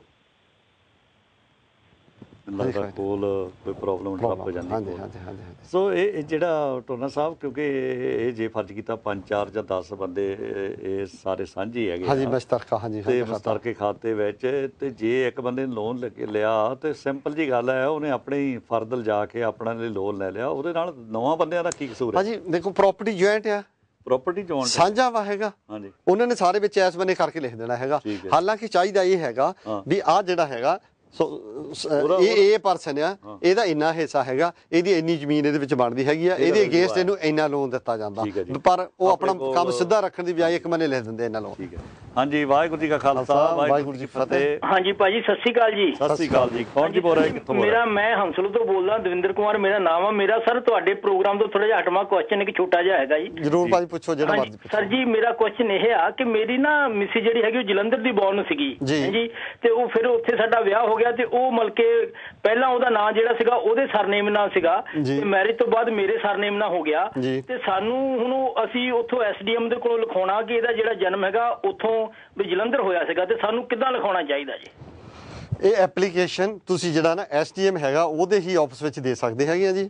ਉਹਨਾਂ ਨੇ ਜੇ ਤਾਂ ਉਹਦਾ ਤੁਹਾਡੀ ਵਾਈਫ ਦਾ ਜਿਹੜਾ ਬਰਥ ਹੈਗਾ ਸਿਟੀ ਦਾ ਹੈਗਾ, ਫਿਰ ਉਹਨਾਂ ਕਾਰਪੋਰੇਸ਼ਨ ਨੂੰ ਭੇਜਣਾ ਹੈਗਾ। ਜੇ ਉਹਨਾਂ ਦਾ ਬਰਥ ਜਿਹੜਾ ਕਿਸੇ ਪਿੰਡ ਦਾ ਹੈਗਾ, ਫਿਰ ਉਹਨਾਂ ਨੇ ਜਿਹੜਾ ਆਪਣਾ ਸਬ ਸਿਵਲ ਹਸਪੀਟਲ ਦੇ ਵਿੱਚ ਜਿਹੜਾ ਆਫਿਸ ਹੁੰਦਾ, ਉਹਨੂੰ ਕਹਿੰਦੇ ਅਸੀਂ ਬਰਥ ਐਂਡ ਡੈਥ ਰਜਿਸਟਰ, ਫਿਰ ਉਹਨਾਂ ਨੂੰ ਭੇਜਣਾ ਹੈਗਾ। ਉਹਨਾਂ ਨੇ ਫਿਰ ਆਪਣਾ ਰਜਿਸਟਰ ਦੇਖਣਾ ਵੀ ਉਹਦੇ 'ਚ ਕੋਈ ਐਂਟਰੀ ਹੈਗੀ ਆ। ਜੇ ਉਹਦੇ 'ਚ ਕੋਈ ਐਂਟਰੀ ਨਹੀਂ, ਫਿਰ ਤੁਹਾਨੂੰ ਉਹਨਾਂ ਨੇ ਕਹਿਣਾ ਵੀ ਤੁਸੀਂ ਆਪਣੇ ਪਿੰਡ ਦੇ ਰਿਸਪੈਕਟੇਬਲ ਲਿਆਓ, ਇਹਦੇ ਜਿਹੜੀ ਤੁਹਾਡੀ ਵਾਈਫ ਹੈ ਉਹਦੇ ਪੇਰੈਂਟਸ ਹੋ ਜਾਣ, ਉਹਨਾਂ ਨੂੰ ਵੱਡੇ ਰਿਲੇਟਿਵ ਹੋ ਜਾਣ, ਜਾਂ ਪਿੰਡ ਦੇ ਹੋਰ ਜਲੰਧਰ ਦਾ ਐਮਸੀ ਹੈਗਾ, ਉਹ ਕਹਿੰਦਾ ਮੈਂ ਕਹਿ ਦੂੰਗਾ। ਹਾਂਜੀ, ਉਹ ਉਹਨਾਂ ਨੂੰ ਬਿਆਨ ਲਿਖਣਾ ਹੈਗਾ ਵੀ ਅਸੀਂ ਇਹਨਾਂ ਜਾਤੀ ਤੌਰ ਤੇ ਜਾਣਦੇ ਹਾਂ। ਇਹ ਪੁੱਛਣਾ ਚਾਹੁੰਦਾ ਕਿ ਲਿਖਾਈਏ ਕਿੱਦਾਂ ਜੀ ਅਸੀਂ, ਮਤਲਬ ਕਿ ਕੀ ਵਰਡਿੰਗ ਆਵੇ ਜੀ? ਉਹਨਾਂ ਨੇ ਇਹ ਆਪਾਂ ਪਹਿਲਾਂ ਐਪਲੀਕੇਸ਼ਨ ਦੇਣੀ ਹੈਗੀ ਹੈ, ਬਰਥ ਸਰਟੀਫਿਕੇਟ ਜਾਰੀ ਕਰਨ ਸੰਬੰਧੀ ਬਿਨੇ ਪੱਤਰ। ਅੱਛਾ ਜੀ, ਠੀਕ ਹੈ, ਉਹ ਥੱਲੇ ਮਾਰਕ ਹੋ ਕੇ ਚੱਲ ਜਾਣਾ। ਜੇ ਉਹਨਾਂ ਕੋਲ ਰਿਕਾਰਡ 'ਚ ਲੱਭ ਗਿਆ ਤਾਂ ਉਹਨਾਂ ਨੇ ਇਸ਼ੂ ਕਰ ਦੇਣਾ। ਜੇ ਨਹੀਂ ਲੱਭਦਾ ਹੈਗਾ, ਫਿਰ ਉੱਥੇ ਐਵੀਡੈਂਸ ਉਹਨਾਂ ਦਾ ਇਹੀ ਹੋਣਾ ਹੈਗਾ ਵੀ ਅਸੀਂ ਇਹਨਾਂ ਨੂੰ ਜਾਤੀ ਤੌਰ ਤੇ ਜਾਣਦੇ ਹੈਗੇ ਆ, ਇਹਦਾ ਨਾਂ ਆ ਹੈਗਾ, ਇਹਦੀ ਜਿਹੜੀ ਬਰਥ ਤਰੀਕ ਉਹਦਾ ਇਸ ਦਿਨ ਦਾ ਹੈਗਾ, ਇਸ ਡੇਟ ਦਾ ਹੈਗਾ। ਠੀਕ ਹੈ ਜੀ, ਉਸ ਨੂੰ ਹੀ ਸਪੋਰਟ ਕਰਨਾ, ਉਹਦੇ ਪੇਰੈਂਟਸ ਨੇ, ਮਮ ਡੈਡ ਨੇ, ਜਾਂ ਹੋਰ ਵੀ ਜਿਹੜੇ ਹੈਗੇ ਬੰਦੇ। ਜੇ ਉਸ ਵੇਲੇ ਦੀ ਕੋਈ ਦਾਈ ਹੈਗੀ ਆ ਜਿਹਨੇ ਉਹ ਬੱਚੇ ਦਾ ਬਰਥ, ਐਮਸੀ ਨੇ ਕਹਿ ਦੇਣਾ ਬਸ ਐਸਡੀਐਮ ਦੇ ਕੋਲ ਗੱਲ ਕਰ। ਹਾਂਜੀ ਹਾਂਜੀ ਹਾਂਜੀ ਹਾਂਜੀ, ਚਲੋ ਮਿਹਰਬਾਨੀ। ਉਹਦੇ ਨਾਲ ਫਿਰ ਉਹਨਾਂ ਤੁਹਾਨੂੰ ਇਸ਼ੂ ਕਰ ਦੇਣਾ ਹੈ, ਉਹਦੀ ਐਂਟਰੀ ਵੀ ਰਿਕਾਰਡ ਰੂਮ 'ਚ ਆ ਜਾਣੀ ਹੈਗੀ ਆ। ਹਾਂਜੀ, ਆਪਣੇ ਕੋਲ ਅਗਲੇ ਕਾਲਰ ਟੋਨਾ ਸਾਹਿਬ ਰੈਡੀ। ਹਾਂਜੀ, ਵਾਹਿਗੁਰੂ ਜੀ ਕਾ ਖਾਲਸਾ, ਵਾਹਿਗੁਰੂ ਜੀ ਕੀ ਫਤਿਹ ਜੀ। ਵਾਹਿਗੁਰੂ ਜੀ ਕਾ ਖਾਲਸਾ, ਵਾਹਿਗੁਰੂ ਜੀ। ਭਾਈ ਸਾਹਿਬ ਕੌਣ ਬੋਲ ਰਿਹਾ ਜੀ, ਕਿੱਥੋਂ ਬੋਲ ਰਿਹਾ ਹੈ? ਭਾਈ ਮੈਂ ਬਲਵਿੰਦਰ ਸਿੰਘ ਬੋਲ ਰਿਹਾ ਸਵੀਡਨ ਤੋਂ। ਹਾਂਜੀ ਬਲਵਿੰਦਰ ਸਿੰਘ ਜੀ, ਸਵਾਗਤ। ਮੇਰਾ ਇਹਨਾਂ ਭਾਜੀ ਉਹਨਾਂ ਵਕੀਲ ਸਾਹਿਬ ਨਾਲ ਸਵਾਲ ਸੀ ਇੱਕ। ਜੀ ਜੀ। ਇਹਨਾਂ ਭਾਜੀ ਉਹਨਾਂ ਨੇ ਪਹਿਲਾਂ ਦੱਸਿਆ ਨਾ ਵੀ ਇੰਡੀਆ ਦੇ ਵਿੱਚ ਪ੍ਰਾਪਰਟੀ ਤੁਸੀਂ ਵੇਚੋ ਤੇ ਉਹਨੂੰ ਯੂਰਪ ਦੇ ਵਿੱਚ ਪੈਸੇ ਲੈਣੇ ਤੇ ਟੈਕਸ ਪੈਂਦਾ, ਲੇਕਿਨ ਮੇਰਾ ਸਵਾਲ ਹੋਰ ਹੈ ਕਿ ਅਗਰ ਇੰਡੀਆ ਵਿੱਚ ਅਸੀਂ ਪੈਸੇ ਪ੍ਰਾਪਰਟੀ ਵੇਚੀਏ ਤੇ ਉਹਨੂੰ ਉੱਥੇ ਬੈਂਕ ਵਿੱਚ ਜਮ੍ਹਾਂ ਕਰਾਈਏ ਤੇ ਉਹਦੇ ਤੇ ਕੋਈ ਟੈਕਸ ਦਾ ਚੱਕਰ ਕੋਈ ਹੈਗਾ, ਜਾਂ ਜੇ ਟੈਕਸ ਪੈਂਦਾ ਤੇ ਅਸੀਂ ਕਿਸ ਤਰ੍ਹਾਂ ਬਚ ਸਕਦੇ ਟੈਕਸ ਤੋਂ? ਹਾਂ ਭਾਜੀ, ਉੱਥੇ ਇਹ ਮੋਟਾ ਜਿਹਾ ਕਾਨੂੰਨ ਹੈਗਾ ਵੀ ਜਦੋਂ ਅਸੀਂ ਪ੍ਰਾਪਰਟੀ ਉੱਥੇ ਵੇਚਦੇ ਹਾਂ, ਠੀਕ ਹੈ ਜੀ, ਜੇ ਉਸ ਪ੍ਰਾਪਰਟੀ ਨੂੰ 1 ਸਾਲ ਦੇ ਵੇਚ ਕੇ ਅੱਗੇ ਪ੍ਰਾਪਰਟੀ ਨਹੀਂ ਖਰੀਦਦੇ ਹੈਗੇ, ਠੀਕ ਹੈ ਜੀ, ਤੇ ਫਿਰ ਉਹਦੇ ਤੇ ਜਿਹੜਾ ਤੁਹਾਨੂੰ ਨੋਟਿਸ ਆ ਜਾਂਦਾ ਹੈਗਾ ਵੀ ਤੁਸੀਂ ਆਹ ਪ੍ਰਾਪਰਟੀ ਵੇਚੀ ਸੀਗੀ, ਉਹ ਤੋਂ ਬਾਅਦ ਤੁਸੀਂ ਇਸ ਪ੍ਰਾਪਰਟੀ ਦਾ ਕੀ ਕੀਤਾ। ਠੀਕ ਹੈ ਜੀ, ਇਹ ਫਿਰ ਜਿਹੜਾ ਸਾਡਾ ਕੈਪੀਟਲ ਗੇਨ ਬਣ ਜਾਂਦਾ ਹੈਗਾ। ਠੀਕ ਹੈ ਜੀ, ਤੇ ਪਰ ਇਹਦੇ ਵਿੱਚ ਜੇ ਤੁਸੀਂ ਉਹਨਾਂ ਦੀ ਸਲਾਹ ਲਓ, ਜਿਹੜੇ ਇਸ ਵਿਸ਼ੇ 'ਤੇ ਪ੍ਰੈਕਟਿਸ ਕਰਦੇ ਆ, ਉਹ ਕਹਿੰਦੇ ਹੈਗੇ ਆ ਵੀ ਜੇ ਤੁਸੀਂ ਕਿਸਾਨ ਵਿਕਾਸ ਪੱਤਰ ਲੈ ਲਓ, ਜਾਂ ਕਿਤੇ ਇਹੋ ਜਿਹੀਆਂ ਬਹੁਤ ਸਾਰੀਆਂ ਇਨਵੈਸਟਮੈਂਟ ਹੈਗੀ ਆ, ਜੇ ਤੁਸੀਂ ਉਹਦੇ ਵਿੱਚ ਇਨਵੈਸਟਮੈਂਟ ਕਰ ਲਓ, ਉਹ 5 ਸਾਲ ਲਈ ਸਾਨੂੰ ਕਰਨੀ ਪੈਂਦੀ ਹੈਗੀ ਆ, ਤੇ ਉਹਦੇ ਤੋਂ ਬਾਅਦ ਜਿਹੜੀ ਸਾਨੂੰ ਇਹ ਐਗਜ਼ੈਂਪਸ਼ਨ ਮਿਲ ਜਾਂਦੀ ਹੈਗੀ ਆ। ਠੀਕ ਹੈ ਜੀ, ਬੈਸਟ ਇਹ ਹੈਗਾ ਵੀ ਇਹ ਜਿਹੜੀਆਂ ਹਰ ਇਨਸਾਨ ਦੀ ਜਿੰਨੇ ਵੀ ਸਾਡੇ ਹੈਗੇ ਆ ਲਿਸਨਰ ਜਿਹੜੇ ਹੈਗੇ ਆ, ਉਹਨਾਂ ਦੀਆਂ ਪ੍ਰੋਬਲਮਾਂ ਸੈਪਰੇਟ ਹੈਗੀਆਂ, ਉਹਨਾਂ ਨੂੰ ਜਿਹੜੇ ਇਨਕਮ ਟੈਕਸ ਦੇ ਵਕੀਲ ਹੈਗੇ ਆ, ਉਹਨਾਂ ਨਾਲ ਜਾ ਕੇ ਕੰਸਲਟੈਂਟ ਉਹਨਾਂ ਦੀ ਸਲਾਹ ਲੈਣੀ ਚਾਹੀਦੀ ਹੈਗੀ ਆ, ਉਹ ਉਹਨਾਂ ਨੂੰ ਬੈਟਰ ਗਾਈਡ ਕਰ ਸਕਦੇ ਹੈਗੇ ਆ। ਔਰ ਮੈਂ ਜੋ ਉੱਥੇ ਜਾ ਕੇ 5-6 ਮੀਟਿੰਗਾਂ ਕੀਤੀਆਂ ਸੀ ਇਹਨਾਂ ਦੇ ਨਾਲ, 90% ਜਿਹੜੇ ਕੇਸਾਂ ਦੇ ਵਿੱਚ ਆ ਉਹ ਸਹੀ ਤਰੀਕਾ ਦੱਸ ਕੇ ਵੀ ਤੁਸੀਂ ਇੱਥੇ ਇਨਵੈਸਟ ਕਰ ਲਓ, ਇੱਥੇ ਬਚ ਸਕਦੇ, ਇੱਦਾਂ ਬਚ ਸਕਦੇ ਆ। 90% ਕੇਸਾਂ ਦੇ ਵਿੱਚ ਉਹ ਜਿਹੜਾ ਟੈਕਸ ਆ ਉਹ ਬਚਾ ਦਿੰਦੇ ਹੈਗੇ ਆ ਜੀ। ਹਾਂਜੀ, ਉਹ ਇਸ ਤਰ੍ਹਾਂ ਨਾ ਕਿ ਮੈਂ ਉਹ ਸਾਡੇ ਰਿਸ਼ਤੇਦਾਰਾਂ ਜੋ ਪਟਵਾਰੀ ਹੈਗੇ ਉਹਨਾਂ ਨੂੰ ਪੁੱਛਿਆ ਸੀ, ਉਹ ਕਹਿੰਦੇ ਸੀ ਵੀ ਰੂਲ ਹੈਗਾ ਜੇ 6 ਸਾਲ ਤੋਂ ਤੁਹਾਡੀ ਜ਼ਿਆਦਾ ਪ੍ਰਾਪਰਟੀ ਖਰੀਦੀ ਹੋਈ ਨਾ ਤੇ ਉਹਦੇ ਉੱਪਰ ਕੋਈ ਟੈਕਸ ਨਹੀਂ ਪੈਂਦਾ। ਤੇ ਮੈਨੂੰ 15 ਸਾਲ ਹੋ ਗਏ, ਪਹਿਲਾਂ ਲਿਆ ਸੀ 7.5 ਲੱਖ ਦਾ ਪਲਾਟ ਲਿਆ ਸੀ, ਹੁਣ 55 ਲੱਖ ਦਾ ਵੇਚਿਆ 15 ਸਾਲ ਬਾਅਦ। ਹੁਣ ਉਹ ਮੈਂ ਉੱਥੇ ਹੀ ਜਮ੍ਹਾਂ ਕਰਾਉਣਾ ਚਾਹੁੰਦਾ, ਕਿਉਂਕਿ ਬਾਅਦ ਦੇ ਵਿੱਚ ਉਹ ਉੱਥੇ ਜਦੋਂ ਇੰਡੀਆ ਜਾਈਦਾ ਵਿਆਹ ਬੱਚਿਆਂ ਦੇ ਸ਼ਾਦੀਆਂ ਵਿਆਹ ਵੀ ਕਰਨੇ ਤੇ ਉਹ ਫਿਰ ਉੱਥੋਂ ਬੈਂਕ ਚੋਂ ਪੈਸੇ ਕਢਾ ਕੇ ਫਿਰ ਯੂਜ਼ ਕਰ ਲੈਂਦੇ। ਪਹਿਲੀ ਗੱਲ ਤੁਸੀਂ ਨਿਸ਼ਚਿੰਤ ਹੋ ਕੇ ਜਮ੍ਹਾਂ ਕਰਾ ਦਿਓ। ਗੌਰਮੈਂਟ ਕੋਲ ਅਜੇ ਕੋਈ ਐਡਾ ਸਿਸਟਮ ਨਹੀਂਗਾ ਜਿਹੜੇ ਉਹ ਤੁਹਾਡੇ ਤੇ ਪਹੁੰਚ ਜਾਣ। ਉਹ ਰਜਿਸਟਰੀਆਂ ਲੈ ਕੇ ਜਾਂਦੇ ਆ। ਤੁਸੀਂ 15 ਲੱਖ ਦਾ ਵੇਚਿਆ ਹੈਗਾ ਪਰ ਜਿਹੜੀ ਤੁਹਾਡੀ ਰਜਿਸਟਰੀ ਆ ਮੇਰੇ ਖਿਆਲੋਂ 5-7 ਲੱਖ ਦੀ ਹੋਣੀ ਹੈਗੀ ਆ ਜੀ। ਬਾਕੀ ਤੁਹਾਡੇ ਉਹ ਦੂਜੇ ਹੋਣੇ ਹੈਗੇ ਆ। ਪਰ ਫਿਰ ਵੀ ਇਹਦੇ ਵਿੱਚ ਕਾਫੀ ਸਾਰੇ ਜਿਹੜੇ ਲੂਮ ਪੋਲ ਹੈਗੇ ਆ। ਤੁਸੀਂ ਜਿਹੜੇ ਇਨਕਮ ਟੈਕਸ ਦੇ ਵਕੀਲ ਆ ਉਹਨਾਂ ਨਾਲ ਸਲਾਹ ਕਰ ਸਕਦੇ ਆ। ਮੇਰੇ ਹਿਸਾਬ ਨਾਲ ਤੁਹਾਨੂੰ ਕੋਈ ਟੈਕਸ ਨਹੀਂ ਪੈਣਾ ਚਾਹੀਦਾ ਕਿਉਂਕਿ ਤੁਹਾਡੀ ਬਲਵਿੰਦਰ ਸਿੰਘ ਜੀ ਤੁਸੀਂ ਸਵੀਡਨ ਤੋਂ ਟੈਲੀਫੋਨ ਕਰ ਰਹੇ ਆ। ਤੁਹਾਨੂੰ ਮੈਂ ਲੈਂਡਲਾਈਨ ਦਾ ਦੁਬਾਰਾ ਫੇਰ ਨੰਬਰ ਦੇਵਾਂਗਾ ਇਹਨਾਂ ਨਾਲ ਕਿਉਂਕਿ ਤੁਹਾਡੀਆਂ ਜਿਹੜੀਆਂ ਪ੍ਰਾਈਵੇਟ ਕਈ ਗੱਲਾਂ ਤੁਸੀਂ ਬਾਅਦ ਦੇ ਵਿੱਚ ਇਹਨਾਂ ਨਾਲ ਕਰ ਸਕਦੇ ਆ। ਸੋ ਇਹਨਾਂ ਨਾਲ ਤੁਸੀਂ ਰਾਬਤਾ ਰੱਖੋ ਤੇ ਮੈਂ ਅਗਲੇ ਕਾਲਰ ਨੂੰ ਬੇਨਤੀ ਕਰਾਂਗਾ। ਹਾਂਜੀ, ਵਾਹਿਗੁਰੂ ਜੀ ਕਾ ਖਾਲਸਾ ਵਾਹਿਗੁਰੂ ਜੀ ਕੀ ਫਤਿਹ। ਮੈਨੂੰ ਲੱਗਦਾ ਕੋਲਰ ਕਾਫੀ ਚਿਰ ਤੇ ਵੇਟ ਕਰ ਰਹੇ ਸੀ, ਕੋਲਰ ਜਾ ਚੁੱਕੇ ਆ। ਸੋ ਇਹੋ ਜਿਹੀਆਂ ਪ੍ਰੋਬਲਮਾਂ ਜਿਵੇਂ ਹੁਣ ਕਿਉਂਕਿ ਸਵਾਲ ਜਿਹੜੇ ਆ ਨਾ ਸਾਰੇ ਇੰਪੋਰਟੈਂਟ ਹਨ। ਮੈਂ ਕਹਿੰਦਾ ਜੀ ਬੜੀ ਖੁਸ਼ੀ ਦੀ ਗੱਲ ਆ ਵੀ ਆਪਣਾ ਪ੍ਰੋਗਰਾਮ ਸੁਣ ਕੇ ਥੋੜ੍ਹੀ ਅਵੇਅਰਨੈਸ ਸਾਡੇ ਜਿਹੜੇ NRI ਭੈਣ ਭਰਾਵਾਂ 'ਚ ਕਾਫੀ ਅਵੇਅਰਨੈਸ ਆ ਗਈ ਅੱਗੇ ਦੇ ਨਾਲੋਂ। ਬਿਲਕੁਲ ਠੀਕ ਹੈ। ਉਹਨਾਂ ਦਾ ਬਹੁਤ ਸੋਹਣਾ ਸੀ ਵੀ ਅਸੀਂ ਪ੍ਰੋਪਰਟੀ ਵੇਚੀ ਆ, ਅਸੀਂ ਪੈਸੇ ਬੈਂਕ ਵਿੱਚ ਰੱਖ ਦਿੱਤੇ ਹੈਗੇ ਆ। ਲਾਅ ਇਹ ਹੈਗਾ ਵੀ ਜੇ ਤੁਸੀਂ 1 ਸਾਲ ਦੇ ਵਿੱਚ ਕੋਈ ਪ੍ਰੋਪਰਟੀ ਵੇਚ ਦਿੰਦੇ ਆ ਤੇ ਜੇ ਅੱਗੇ ਪ੍ਰੋਪਰਟੀ ਆਪਾਂ ਨਹੀਂ ਖਰੀਦਦੇ, ਠੀਕ ਹੈ, ਸਾਨੂੰ ਨੋਟਿਸ ਆ ਜਾਂਦਾ ਹੈਗਾ। ਹਾਂਜੀ, ਵਾਹਿਗੁਰੂ ਜੀ ਕਾ ਖਾਲਸਾ ਵਾਹਿਗੁਰੂ ਜੀ ਕੀ ਫਤਿਹ। ਵਾਹਿਗੁਰੂ ਜੀ ਕਾ ਖਾਲਸਾ ਵਾਹਿਗੁਰੂ ਜੀ ਕੀ ਫਤਿਹ। ਹਾਂਜੀ ਬੀਬੀ ਜੀ, ਕੌਣ ਬੋਲ ਰਿਹਾ, ਕਿੱਥੋਂ ਬੋਲ ਰਿਹਾ ਜੀ? ਜੀ ਮੈਂ ਰੁਪਿੰਦਰ ਕੌਰ ਬੋਲ ਰਹੀ ਹਾਂ ਇਲਫੜ ਤੋਂ ਜੀ। ਸਵਾਗਤ ਤੁਹਾਡਾ, ਕਰੋ ਗੱਲ। ਸਰ ਮੈਂ ਪੁੱਛਣਾ ਚਾਹੁੰਦੀ ਹਾਂ ਕਿ ਜਿੱਦਾਂ ਨਾ ਇੰਡੀਆ ਸਾਡੀ ਇੱਕ ਪਾਲਿਸੀ ਆ ਜੀ, ਸਾਨੂੰ 8-9 ਸਾਲ ਹੋ ਗਏ ਇੱਥੇ ਆਇਆਂ ਨੂੰ ਜੀ, ਤੇ ਉੱਥੇ ਸਾਡਾ ਕੋਈ ਬੈਂਕ ਅਕਾਊਂਟ ਨਹੀਂ ਹੈਗਾ ਆ ਤੇ ਜਿਹੜਾ ਹੁਣ ਚੈੱਕ ਆ ਸਾਨੂੰ 2-3 ਮਹੀਨੇ ਤੱਕ ਮਿਲਣਾ ਆ ਜੀ, ਉਹ ਅਸੀਂ ਹੁਣ ਕਿੱਦਾਂ ਕਰ ਸਕਦੇ ਹਾਂ? ਪੈਸੇ ਕਿੱਥੇ ਰੱਖ ਸਕਦੇ ਹਾਂ? ਭੈਣ ਜੀ ਤੈਨੂੰ ਅਕਾਊਂਟ ਤੇ ਖੋਲਣੇ ਪਏਗਾ ਕਿਉਂਕਿ ਜੇ ਉਹਨਾਂ ਤੁਹਾਨੂੰ ਚੈੱਕ ਦਿੱਤਾ ਹੈਗਾ ਭੈਣ ਜੀ ਉਹ ਤੁਹਾਡੇ ਅਕਾਊਂਟ ਦੇ ਵਿੱਚ ਜਾ ਕੇ ਹੀ ਕੈਸ਼ ਹੋਣਾ ਹੈਗਾ। ਠੀਕ ਹੈ ਜੀ, ਨੰਬਰ 1। ਨੰਬਰ 2 ਤੇ ਭੈਣ ਜੀ ਅੱਜ ਕੱਲ੍ਹ ਜਿੰਨੀਆਂ ਆਪਣੀਆਂ ਉੱਥੇ ਨੈਸ਼ਨਲਾਈਜ਼ਡ ਬੈਂਕਾਂ ਹੈਗੀਆਂ ਉਹ ਇੱਥੇ ਇੰਗਲੈਂਡ ਦੇ ਵਿੱਚ ਵੀ ਹੈਗੀਆਂ। ਆ ਦੇਖੋ ਸੋਹੋ ਰੋਡ ਆਪਣੇ ਪੰਜਾਬੀ ਬੈਂਕਾਂ ਨਾਲ ਭਰੇ ਪਏ ਹੈਗੇ ਆ। ਤੁਸੀਂ ਕਿਸੇ ਵੀ ਬੈਂਕ ਦੇ ਵਿੱਚ ਜਾਓ, ਠੀਕ ਹੈ ਜੀ, ਪਹਿਲਾਂ ਤੁਸੀਂ ਇੱਥੇ ਉਸ ਬੈਂਕ ਦੇ ਵਿੱਚ ਅਕਾਊਂਟ ਖੋਲੋ। ਠੀਕ ਹੈ ਜੀ, ਉਹਨਾਂ ਦੀ ਥੋੜ੍ਹੀ ਬਹੁਤੀ ਰਿਕੁਆਇਰਮੈਂਟ ਹੈਗੀ ਆ। ਉਹਨਾਂ ਨੇ ਤੁਹਾਡਾ ਉੱਥੋਂ ਦਾ ਐਡਰੈਸ ਦਾ ਕੋਈ ਪ੍ਰੂਫ ਮੰਗਣਾ ਹੈਗਾ। ਅੱਛਾ ਜੀ, ਠੀਕ ਹੈ, ਉਹ ਪ੍ਰੂਫ ਦੇ ਕੇ ਉਹ ਤੁਹਾਡਾ ਅਕਾਊਂਟ ਉੱਥੇ ਵੀ ਖੋਲ ਸਕਦੇ ਇੱਥੋਂ ਬੈਠੇ। ਠੀਕ ਹੈ ਹਾਂ, ਤੁਹਾਡੀ ਪ੍ਰੋਬਲਮ ਇਹ ਸੌਰਟ ਆਊਟ ਹੋ ਸਕਦੀ ਹੈ। ਤੁਸੀਂ ਕਿਸੇ ਵੀ ਬੈਂਕ ਨੂੰ ਜਾ ਕੇ ਅਪਰੋਚ ਕਰੋ, ਉੱਥੇ ਉਹਨਾਂ ਦੀ ਸਲਾਹ ਲਓ ਤੇ ਉਹ ਇੱਥੋਂ ਬੈਠੇ ਤੁਹਾਡਾ ਉੱਥੇ ਅਕਾਊਂਟ ਖੁੱਲ ਜਾਊਗਾ। ਇਹ ਕੋਈ ਐਡੀ ਪ੍ਰੋਬਲਮ ਨਹੀਂ, ਤੁਹਾਨੂੰ ਉੱਥੇ ਜਾਣ ਦੀ ਲੋੜ ਨਹੀਂ, ਇੱਥੇ ਖੁੱਲ ਸਕਦਾ ਜੋ ਮੈਂ ਸਮਝ ਸਕਦਾ ਹੈਗਾ। ਓਕੇ ਬੀਬੀ ਜੀ, ਵਾਹਿਗੁਰੂ ਜੀ ਕਾ ਖਾਲਸਾ ਤੇ ਅਗਲੇ ਕੋਲਰ ਰੈਡੀ। ਹਾਂਜੀ, ਵਾਹਿਗੁਰੂ ਜੀ ਕਾ ਖਾਲਸਾ ਵਾਹਿਗੁਰੂ ਜੀ ਕੀ ਫਤਿਹ। ਵਾਹਿਗੁਰੂ ਜੀ ਖਾਲਸਾ। ਹਾਂਜੀ ਭਾਈ ਸਾਹਿਬ, ਕੌਣ ਬੋਲ ਰਿਹਾ ਜੀ, ਕਿੱਥੋਂ ਬੋਲ ਰਿਹਾ ਜੀ? ਸ਼ਮਸ਼ੇਰ ਸਿੰਘ ਜੀ, ਮੈਂ ਹੰਸਲੋ ਤੋਂ ਬੋਲ ਰਿਹਾ ਜੀ। ਸ਼ਮਸ਼ੇਰ ਸਿੰਘ ਜੀ, ਸਵਾਗਤ ਤੁਹਾਡਾ। ਹਾਂਜੀ, ਦੋਨਾਂ ਵੀਰਾਂ ਦਾ ਪਹਿਲਾਂ ਤਾਂ ਬਹੁਤ ਬਹੁਤ ਧੰਨਵਾਦ। ਤੁਹਾਡਾ ਪ੍ਰੋਗਰਾਮ ਬਹੁਤ ਸੋਹਣਾ, ਜਾਣਕਾਰੀ ਦਿੰਦੇ ਤੁਸੀਂ। ਕਰੋ ਗੱਲ। ਹਾਂਜੀ, ਮੇਰਾ ਸਵਾਲ ਇਹ ਹੈ ਜੀ ਬਈ ਅਸੀਂ ਨਾ ਪਿੱਛੇ ਜ਼ਮੀਨ ਵੰਡ ਲਈ ਆਪਣੇ ਚਾਚਾ ਜੀ ਨਾਲ ਜੀ, ਤੇ ਅਸੀਂ ਜਿੱਦਾਂ ਹੁਣ ਸਾਨੂੰ ਪਟਵਾਰੀ ਨੇ ਦੱਸਿਆ ਸੀਗਾ ਵੀ ਹੁਣ ਰਸਤਾ ਦੇਣਾ ਪੈਣਾ ਉਹਨਾਂ ਨੂੰ ਜੀ, ਤੇ ਮੈਂ ਪੁੱਛਣਾ ਚਾਹੁੰਦਾ ਵੀ ਉਹਦਾ ਕੀ ਪ੍ਰੋਸੀਜਰ ਆ? ਤੇ ਸੈਕੰਡਲੀ ਹਜੇ ਤਾਂ ਚਲੋ ਪਰਿਵਾਰਾਂ ਦਾ ਆਪਸ ਵਿੱਚ ਠੀਕ ਹੈ, ਰਿਲੇਸ਼ਨਸ ਹੈ ਨਾ, ਪਿਆਰ ਆ। ਹਾਂਜੀ ਬਿਲਕੁਲ। ਹਾਂਜੀ, ਤੇ ਜਿਹੜੀਆਂ ਮੋਟਰਾਂ ਸਾਡੀ ਹਿੱਸੇ ਚ ਆ ਗਈਆਂ, ਮਤਲਬ ਸਾਡੀ ਜ਼ਮੀਨ ਜਿਹੜਾ ਹਿੱਸਾ ਆਇਆ ਨਾ ਜੀ, ਕਾਗਜ਼ਾਂ ਵਿੱਚ ਕੋਈ ਗੱਲਬਾਤ ਨਹੀਂ ਹੋਈ ਵੀ ਕਿਹਨੂੰ ਜਾਣੀ ਮੋਟਰ ਕਿਹਨੂੰ ਨਹੀਂ ਜਾਣੀ, ਹੈ ਨਾ ਜੀ ਜੀ ਜੀ। ਤੇ ਉਹਦੇ ਬਾਰੇ ਕੀ ਅਸੀਂ ਕਰ ਸਕਦੇ ਹਾਂ ਜੇ ਕੱਲ ਗੱਲ ਹੋਈ ਜਾਂ ਇਸ ਟਾਈਮ ਸਾਡੇ ਜਿਹੜੇ ਕੁਝ ਜ਼ਮੀਨ ਆਈ ਆ? ਭਾਜੀ ਪਹਿਲਾਂ ਤੇ ਇਹ ਦੱਸੋ ਵੀ ਜਿਹੜੀ ਆਪਾਂ ਇਹ ਵੰਡ ਕੀਤੀ ਆ, ਇਹ ਆਪਾਂ ਪਰਿਵਾਰਕ ਵੰਡ ਕੀਤੀ ਹੈਗੀ ਹੈ ਕਿ ਤਹਿਸੀਲੇ ਜਾ ਕੇ ਕੀਤੀ ਹੈ ਜੀ? ਇਹ ਪਰਿਵਾਰਕ ਕਰਕੇ ਜੀ, ਤਹਿਸੀਲ ਦੇ ਥਰੂ ਅਸੀਂ ਸਾਰੇ ਆਪਣੇ ਆਪਣੇ ਨੰਬਰ ਲੈ ਲਏ ਹੈਗੇ ਆ। ਜਿਹੜੀਆਂ ਮੋਟਰਾਂ ਉਹਦੇ ਬਾਰੇ ਤਹਿਸੀਲਦਾਰ ਸਾਹਿਬ ਕੋਈ ਨਹੀਂ ਫੈਸਲਾ ਕੀਤਾ ਜਾਂ ਆਪਾਂ ਸਾਰਿਆਂ ਨੇ ਰਲ ਕੇ ਕੋਈ ਫੈਸਲਾ ਨਹੀਂ ਕੀਤਾ ਹੈਗਾ?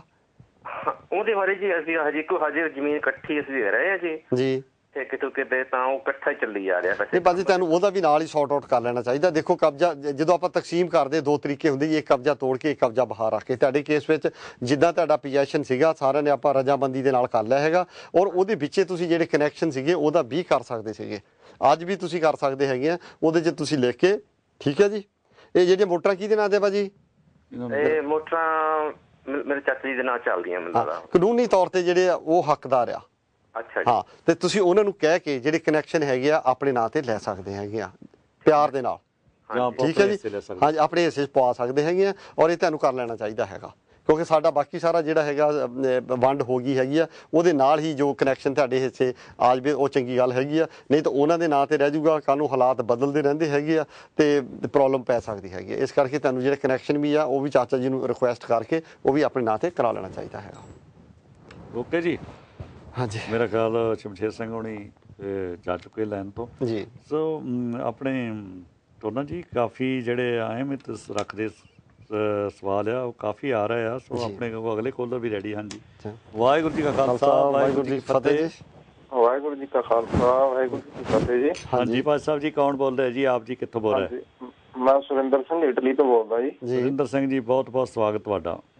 ਹਾਂਜੀ ਸਰ, ਮੇਰੇ ਇਹ ਪ੍ਰੋਬਲਮ ਕੁਛ ਇਸ ਤਰ੍ਹਾਂ ਹੈ ਜੀ, ਜਦੋਂ ਮੈਂ 3 ਸਾਲ ਦਾ ਸੀ, ਮੇਰੇ ਜਾਣੀ ਕਿ ਦਾਦਾ ਜੀ ਨੇ ਵਸੀਅਤ ਆਤਮਾ ਸਿੰਘ ਦੇ ਨਾਂ ਤੇ ਕਰਾਤੀ ਸੀ, ਜਾਣੀ ਕਿ ਮੇਰਾ ਉਹਨਾਂ ਨੇ ਆਤਮਾ ਸਿੰਘ ਨਾਂ ਰੱਖਿਆ ਸੀ ਜੀ। ਤੇ ਉਸ ਤੋਂ ਬਾਅਦ ਜਦੋਂ ਮੇਰਾ ਸਕੂਲ 'ਚ ਦਾਖਲਾ ਹੋਇਆ ਤੇ ਮੇਰੀ ਬੜੀ ਸਿਸਟਰ ਨੇ ਮੇਰਾ ਨਾਂ ਸੁਰਿੰਦਰ ਸਿੰਘ ਰੱਖਤਾ ਜੀ। ਜੀ। ਤੇ ਉਹ ਵਸੀਅਤਨਾਮਾ ਨਾ ਚੇਂਜ ਹੋਇਆ ਤੇ ਨਾ ਕੁਛ, ਤੇ ਇੰਤਕਾਲ ਹੁਣ ਚੜਿਆ ਉਹਨਾਂ ਦੇ ਮਰਨ ਤੋਂ ਬਾਅਦ ਉਹ ਆਤਮਾ ਸਿੰਘ ਦੇ ਨਾਂ ਤੇ ਹੀ ਚੜਿਆ ਜੀ। ਜੀ ਜੀ ਤੇ ਹੁਣ ਇਸ ਤੇ ਬਾਅਦ ਹੁਣ ਮੈਂ ਕੀ ਕਰ ਸਕਦਾ ਜੀ? ਮੈਂ ਹੁਣ ਇਹਦੇ ਬਾਰੇ ਜਾਣਕਾਰੀ ਲੈਣਾ ਚਾਹੁੰਦਾ ਜੀ। ਇਹ ਭਾਜੀ ਕਾਫੀ ਵਿਸ਼ਾ ਕਾਫੀ ਜਿਹੜਾ ਪਚੀਦਾ ਕੰਮ ਹੋ ਗਿਆ ਹੈਗਾ। ਜਾਂ ਤਾਂ ਇਸ ਤਰ੍ਹਾਂ ਤੁਸੀਂ ਕਰ ਲੈਂਦੇ, ਜਦੋਂ ਚੜ੍ਹਿਆ ਸੀਗਾ ਉਦੋਂ ਇੱਕ ਐਫੀਡੇਵਿਟ ਬਣਾ ਕੇ ਉਹਨਾਂ ਨੂੰ ਰਿਕੁਐਸਟ ਕਰਦੇ ਵੀ ਮੈਂ ਬਾਅਦ ਵਿੱਚ ਆਪਣਾ ਨਾਂ ਜਿਹੜਾ ਬਦਲ ਕੇ ਆਹ ਕਰ ਲਿਆ ਹੈਗਾ, ਔਰ ਜਿਹੜਾ ਤੁਹਾਡਾ ਪਹਿਲਾ ਨਾਂ ਸੀ ਉਹਦੇ ਨਾਲ ਏਲੀਅਸ ਕਰਕੇ ਦੂਜਾ ਨਾਂ ਵੀ ਜੁੜ ਜਾਂਦਾ, ਠੀਕ ਹੈ ਜੀ। ਪਰ ਹਾਂ, ਇੰਡੀਆ ਦੇ ਵਿੱਚ ਵੀ ਤੁਸੀਂ ਆਪਣਾ ਨਾਂ ਚੇਂਜ ਕਰ ਸਕਦੇ ਹੈਗੇ ਆ। ਮੈਂ ਤਾਂ ਤੁਹਾਨੂੰ ਇਹੀ ਕਹੂੰਗਾ ਵੀ ਜੇ ਤਾਂ ਤੁਹਾਡੀ ਪ੍ਰੋਪਰਟੀ ਜ਼ਿਆਦਾ ਹੈਗੀ ਆ, ਜੋ ਨਾਂ ਤੁਹਾਡਾ ਰੈਵਨਿਊ ਰਿਕਾਰਡ ਦੇ ਵਿੱਚ ਚੱਲਦਾ ਹੈਗਾ, ਤੁਹਾਨੂੰ ਤਬਦੀਲ ਕਰਕੇ ਅਖਬਾਰ ਵਿੱਚ ਕਢਾ ਕੇ ਉਹੀ ਨਾਂ ਰੱਖ ਲੈਣਾ ਚਾਹੀਦਾ ਹੈਗਾ। ਤੇ ਜੇ ਨਹੀਂ, ਸੈਕਿੰਡ ਕੰਮ ਇਹ ਹੈਗਾ ਫਿਰ ਤੁਹਾਨੂੰ ਕੋਰਟ ਵਿੱਚ ਜਾਣਾ ਪਏਗਾ, ਤੁਹਾਨੂੰ ਕੋਰਟ ਦੇ ਵਿੱਚੋਂ ਡੈਕਲਾਰੇਸ਼ਨ ਲੈਣਾ ਪੈ ਸਕਦਾ ਹੈਗਾ ਵੀ ਆਪਣੇ ਦੋਨੇ ਨਾਂ ਦੱਸ ਕੇ ਵੀ ਇਹ ਦੋਨੇ ਨਾਂ ਮੇਰੇ ਆ ਤੇ ਮੈਂ ਇੱਕੋ ਹੀ ਪਰਸਨ ਆ, non as I one person. ਫਿਰ ਕੋਰਟ ਤੁਹਾਨੂੰ ਉਹ ਡਿਗਰੀ ਦੇ ਦਿੰਦੀ ਹੈਗੀ ਵੀ ਆ ਜਿਹੜੇ ਦੋ ਨਾਂ ਹੈਗੇ ਆ ਇੱਕੋ ਇਨਸਾਨ ਦੇ ਹੈਗੇ, ਉਹਦਾ ਡੈਡ ਦਾ ਨਾਂ ਹੈਗਾ, ਬਾਬਾ ਜੀ ਦਾ ਨਾਂ ਆ ਹੈਗਾ, ਉਹਦਾ ਪਿੰਡ ਦਾ ਐਡਰੈਸ ਆ ਹੈਗਾ। ਇਸ ਤਰ੍ਹਾਂ ਵੀ ਜਿਹੜੀ ਤੁਹਾਡੀ ਇਹ ਪ੍ਰੋਬਲਮ ਸੌਰਟ ਆਊਟ ਹੋ ਸਕਦੀ ਆ। ਪਰ ਸਾਰੇ ਜਿਹੜੇ ਭੈਣ ਭਰਾ ਵਾ ਉਹਨਾਂ ਨੂੰ ਇਹ ਰਿਕੁਐਸਟ ਹੈਗੀ ਆ ਵੀ ਜਿਹਦੇ ਤਾਂ ਆਪਾਂ 2 ਨਾਂ ਰੱਖਦੇ ਹੈਗੇ ਆ ਉਹਦੇ ਵਿੱਚ ਬਹੁਤ ਪ੍ਰੋਬਲਮ ਆਉਂਦੀ ਹੈਗੀ ਆ। ਕਈ ਵਾਰੀ ਹੁਣ ਸਾਡੇ ਕੋਲ ਇੱਥੇ ਭੈਣ ਭਰਾ ਆਉਂਦੇ ਆ, ਉਹ ਪਾਵਰ ਆਫ ਟਰਨੀਆਂ ਬਣਾਉਣ ਆਉਂਦੇ ਆ, ਉਹਨਾਂ ਦੇ ਪਾਸਪੋਰਟ 'ਤੇ ਕੋਈ ਹੋਰ ਨਾਂ ਹੁੰਦਾ ਹੈਗਾ। ਜਦੋਂ ਅਸੀਂ ਉਹਨਾਂ ਨੂੰ ਕਹਿੰਦੇ ਵੀ ਤੁਹਾਡਾ ਜ਼ਮੀਨ ਤੇ ਰੈਵਨਿਊ ਰਿਕਾਰਡ ਦੇ ਵਿੱਚ ਕੀ ਨਾਂ ਹੈਗਾ, ਉੱਥੇ ਕੋਈ ਰਿਕਾਰਡ ਦੇ ਵਿੱਚ ਨਾਂ ਹੋਰ ਹੁੰਦਾ ਹੈਗਾ। ਫਿਰ ਅਸੀਂ ਉਹਦੇ ਵਿੱਚ ਪਹਿਲਾਂ ਹੀ ਜਦੋਂ ਤਿਆਰ ਕਰਦੇ ਹਾਂ ਏਲੀਅਸ ਪਾ ਦਿੰਦੇ ਹਾਂ, he is also known as this name, ਵੀ ਉਹ ਇਸ ਬੰਦੇ ਨੂੰ ਇਹਦਾ ਨਾਂ ਪਾਸਪੋਰਟ 'ਚ ਆ ਹੈਗਾ ਪਰ ਉਹ ਇਸ ਨਾਂ ਦੇ ਨਾਲ ਵੀ ਜਾਣਿਆ ਜਾਂਦਾ ਹੈਗਾ। ਔਰ ਇਸ ਕਰਕੇ ਆਪਾਂ ਜਿੱਦਾਂ ਇਹਨੂੰ ਕਵਰ ਕਰ ਲੈਂਦੇ ਹਾਂ, ਇਹ ਕਾਫੀ ਜਿਹੜਾ ਕਈ ਵਾਰੀ ਮਸਲਾ ਕਾਫੀ ਗੰਭੀਰ ਹੋ ਜਾਂਦਾ ਹੈਗਾ ਵੀ ਸਾਡਾ ਜਿੱਦਾਂ ਪਬਲਿਕਲੀ ਕੋਈ ਨਾਂ ਹੋਰ ਹੋਵੇ ਪਰ ਰੈਵਨਿਊ ਰਿਕਾਰਡ 'ਚ ਕੋਈ ਹੋਰ ਹੋਵੇ, ਪਾਸਪੋਰਟ 'ਤੇ ਕੋਈ ਹੋਰ ਹੋਵੇ, ਸਾਨੂੰ ਇਹਦੀ ਪ੍ਰੋਬਲਮ ਆ ਸਕਦੀ ਹੈਗੀ। ਸੁਰਿੰਦਰ ਸਿੰਘ ਜੀ, ਤੁਸੀਂ ਫਿਰ ਵੀ ਇਹਨਾਂ ਦਾ ਮੈਂ ਟੈਲੀਫੋਨ ਦੁਆਰਾ ਲਿਖਾਵਾਂਗਾ ਲੈਂਡਲਾਈਨ ਦਾ, ਉੱਥੇ ਵੀ ਤੁਸੀਂ ਗੱਲ ਕਰ ਸਕਦੇ ਆ। ਧੰਨਵਾਦ ਤੁਹਾਡਾ ਫੋਨ ਕਰਨ ਦਾ।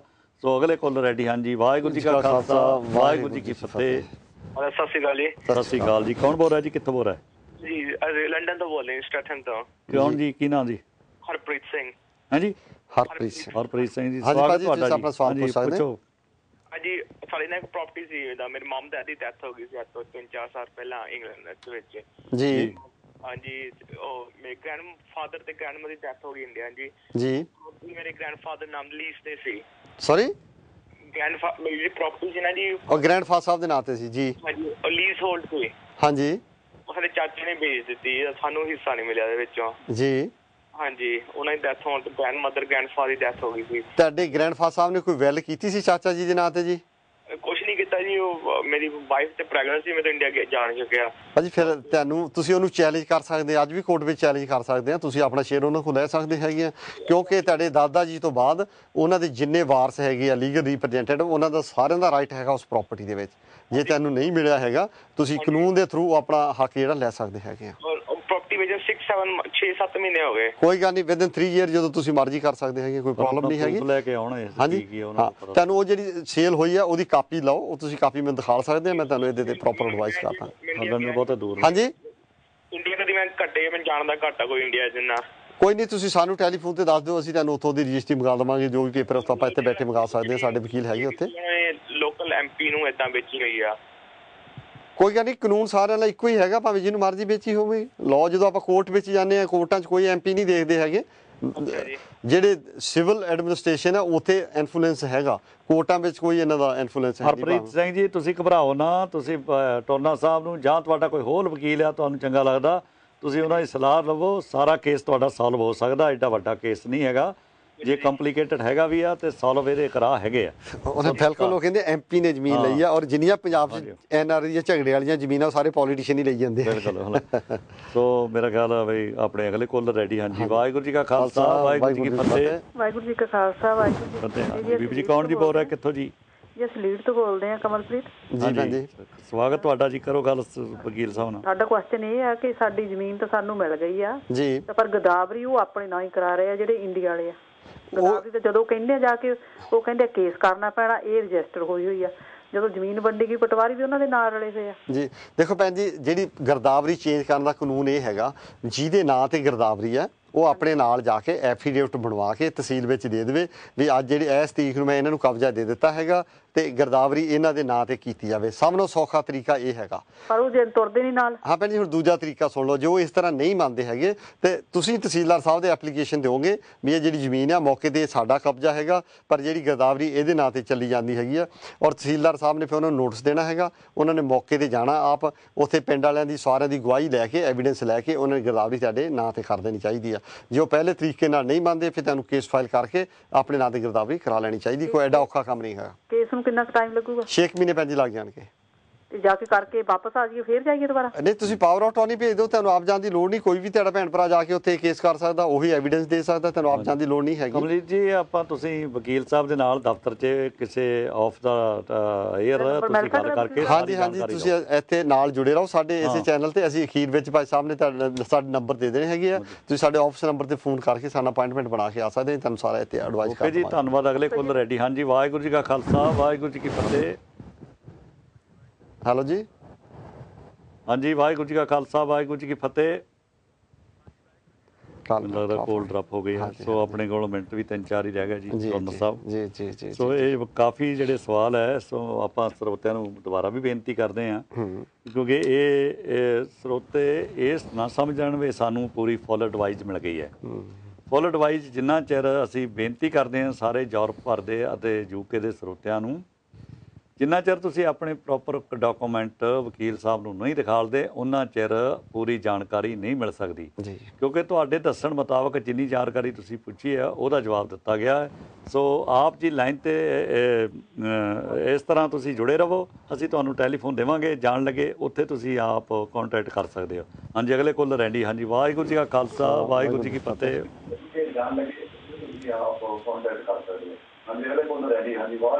ਖਾਲਸਾ ਵਾਹਿ ਫਤਿਹ ਜੀ। ਹਾਂਜੀ, ਕੌਣ ਬੋਲ ਰਿਹਾ ਜੀ? ਆਪਣੀ ਆਵਾਜ਼ ਆਉਂਦੀ ਹੈ ਜੀ ਆਪਣੀ। ਹੈਲੋ, ਹਾਂਜੀ, ਕੌਣ ਬੋਲ ਰਿਹਾ ਜੀ? ਕਿੱਥੋਂ ਬੋਲ ਰਿਹਾ ਜੀ? ਹੈਲੋ, ਮੈਂ ਕਮਲਜੀਤ ਕੌਰ ਬੋਲ ਰਹੀ ਹਾਂ ਜੀ। ਹਾਂਜੀ ਹਾਂਜੀ, ਕਰੋ ਗੱਲ। ਮੈਂ ਵਕੀਲ ਸਾਹਿਬ ਨਾਲ ਗੱਲ ਕਰਨੀ ਸੀ ਕਿ ਮੇਰਾ ਇੰਡੀਆ 'ਚ ਡਿਵੋਰਸ ਦਾ ਕੇਸ ਲੱਗਿਆ ਹੋਇਆ ਜੀ, ਤੇ ਉਹ ਕਿ ਮੇਰੇ ਹਸਬੈਂਡ ਮੈਨੂੰ ਮਤਲਬ ਡਿਵੋਰਸ ਦਿੰਦੇ ਨਹੀਂ, ਤੇ ਮੈਂ ਇੱਥੋਂ ਫਾਈਲ ਕੀਤਾ ਹੈ ਡਿਵੋਰਸ ਦਾ ਕੇਸ ਇੰਡੀਆ 'ਚ ਜੀ। ਤੇ ਉਹ ਮੈਨੂੰ ਬੁਲਾ ਸਕਦੇ ਆ ਵੀ ਉਧਰੋਂ ਕੋਈ ਨੋਟਿਸ ਭੇਜਣ ਤੇ ਮੈਨੂੰ ਇੰਡੀਆ ਜਾਣਾ ਪਵੇ? ਵੈਸੇ ਮੈਂ ਪਾਵਰ ਆਫ ਅਟਾਰਨੀ ਆਪਦੇ ਪਿਤਾ ਜੀ ਦੇ ਨਾਮ ਭੇਜ ਦਿੱਤੀ ਆ। ਭੈਣ ਜੀ, ਇਹ ਜਿਹੜਾ ਡਿਵੋਰਸ ਦਾ ਕੇਸ ਹੈਗਾ, ਜਦੋਂ ਤੁਹਾਡੀ ਐਵੀਡੈਂਸ ਹੋਣੀ ਆ, ਗਵਾਹੀ ਹੋਣੀ ਆ, ਤੁਹਾਨੂੰ ਆਪ ਉਸ ਤਰੀਕ ਤੇ ਜਾਣਾ ਪੈਣਾ ਹੈਗਾ। ਅੱਛਾ, ਉਸ ਤਰੀਕ ਤੇ ਤੁਹਾਨੂੰ ਤੁਹਾਡਾ ਐਵੀਡੈਂਸ ਹੋਣਾ ਹੈਗਾ। ਔਰ ਜਿਹੜਾ ਤੁਹਾਡੇ ਹਸਬੈਂਡ ਸਾਹਿਬ ਦਾ ਵਕੀਲ ਹੈਗਾ, ਉਹਨੇ ਤੁਹਾਨੂੰ ਕ੍ਰੋਸ ਸਵਾਲ ਪੁੱਛਣੇ ਆ, ਉਹਨੇ ਤੁਹਾਨੂੰ ਸਵਾਲ ਪੁੱਛਣੇ ਹੈਗੇ। ਇਹ ਦੂਜੀ ਪਾਰਟੀ ਦਾ ਰਾਈਟ ਆ ਤੇ ਤੁਹਾਨੂੰ ਜ਼ਰੂਰੀ ਇਸ ਕੇਸ ਦੇ ਵਿੱਚ ਜਾਣਾ ਪੈਣਾ। ਇਹ ਮੈਂਡੇਟਰੀ ਆ, ਕਾਨੂੰਨੀ ਤੌਰ ਤੇ ਤੁਹਾਨੂੰ ਐਵੀਡੈਂਸ ਦੇਣ ਆਪ ਹੀ ਜਾਣਾ ਪੈਣਾ ਹੈਗਾ ਜੀ। ਤੇ ਮੇਰੇ ਵਾਲੇ ਵਕੀਲ ਤਾਂ ਕਹਿੰਦੇ ਨੇ ਕਿ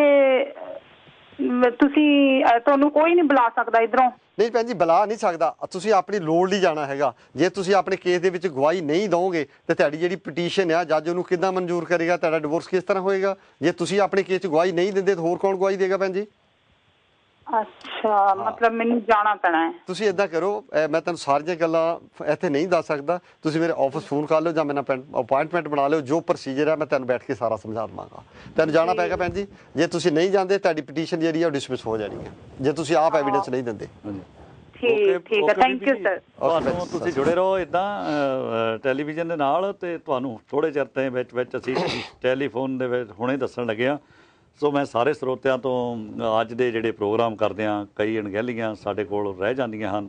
ਕਈਆਂ ਵੀਰਾਂ ਦੀ ਕੋਲਾਂ ਲੈ ਸਕੇ ਆ, ਕਈਆਂ ਦੀ ਨਹੀਂ ਲੈ ਹੋਈਆਂ। ਜਿਨ੍ਹਾਂ ਨੇ ਲੈ ਰਹੀਆਂ ਉਹਨਾਂ ਦਾ ਵੀ ਧੰਨਵਾਦ, ਜਿਨ੍ਹਾਂ ਦੀਆਂ ਨਹੀਂ ਲਈਆਂ ਉਹਨਾਂ ਤੋਂ ਅਸੀਂ ਕਿਵੇਂ ਮੰਗਦੇ ਹਾਂ, ਧੰਨਵਾਦ ਕਰਦੇ ਹਾਂ। ਆਉਣ ਵਾਲੇ ਸਮੇਂ ਵਿੱਚ ਫਿਰ ਤੁਸੀਂ ਆਪਣੇ ਸਵਾਲ ਜਾਂ ਤੁਸੀਂ, ਮੈਂ ਹੁਣੇ ਤੁਹਾਨੂੰ ਟੈਲੀਫੋਨ ਦੱਸ ਰਿਹਾ ਹਾਂ, ਉਸ ਟੈਲੀਫੋਨ ਰਾਹੀਂ ਵਕੀਲ ਨਾਲ ਤੁਸੀਂ ਅਪਾਇੰਟਮੈਂਟ ਬਣਾ ਸਕਦੇ ਹੋ। ਜੇ ਇੱਥੇ ਰਹਿੰਦੇ ਹੋ, ਜੇ ਦੂਰੋਂ ਹੋ ਤਾਂ ਤੁਸੀਂ ਸਲਾਹ ਕਰ ਸਕਦੇ ਹੋ। ਸੋ ਇਹ ਹਨ ਬਲਵਿੰਦਰਜੀਤ ਸਿੰਘ ਜੀ ਟੋਰਨਾ, ਇੰਡੀਅਨ ਲਾਅ ਦੇ ਮਾਹਰ ਵਕੀਲ, ਇੰਡੀਅਨ ਲਾਅ ਦੇ ਪੰਜਾਬ ਐਂਡ ਚੰਡੀਗੜ੍ਹ ਦੇ ਮਾਹਰ ਵਕੀਲ ਬਲਵਿੰਦਰ ਸਿੰਘ ਜੀ ਟੋਰਨਾ। ਇਹਨਾਂ ਦਾ ਜਿਹੜਾ ਦਫ਼ਤਰ ਯੂਕੇ ਵਿੱਚ ਹੈ ਜੀ 19 high street, West Bromwich. Post code ਹੈ ਜੀ B70 6PJ। ਔਰ ਇਹਨਾਂ ਦਾ ਜਿਹੜਾ ਟੈਲੀਫੋਨ ਹੈ ਜੀ ਦਫ਼ਤਰ ਦਾ ਨੰਬਰ 0121 553 5833 ਔਰ ਆਪ ਜੀ ਨੋਟ ਕਰੋ ਇਹਨਾਂ ਦਾ ਮੋਬਾਈਲ ਟੈਲੀਫੋਨ ਨੰਬਰ 07877328062। ਸੋ ਇਹ ਕੋਈ ਵੀ ਜਾਣਕਾਰੀ ਲੈਣ ਵਾਸਤੇ ਸਾਰੇ ਹੀ ਜਿੰਨੇ ਨੇ ਵੀਰਾਂ ਨੇ ਕੋਲਾਂ ਕੀਤੀਆਂ ਜਾਂ ਨਹੀਂ ਜਿਨ੍ਹਾਂ ਦੀਆਂ ਲੱਗੀਆਂ ਉਹਨਾਂ ਨੂੰ ਸਨਿਮਰ ਬੇਨਤੀ ਹੈ ਤੁਸੀਂ ਇਹਨਾਂ ਨਾਲ ਜ਼ਰੂਰ ਰਾਬਤਾ ਕਰਕੇ ਚੰਗੀ ਸਲਾਹ ਵਾਸਤੇ ਸੋਲਿਡ ਸਲਾਹ ਵਾਸਤੇ ਤੁਸੀਂ ਜ਼ਰੂਰ ਇਹਨਾਂ ਨਾਲ ਟੱਚ ਰਹੋ।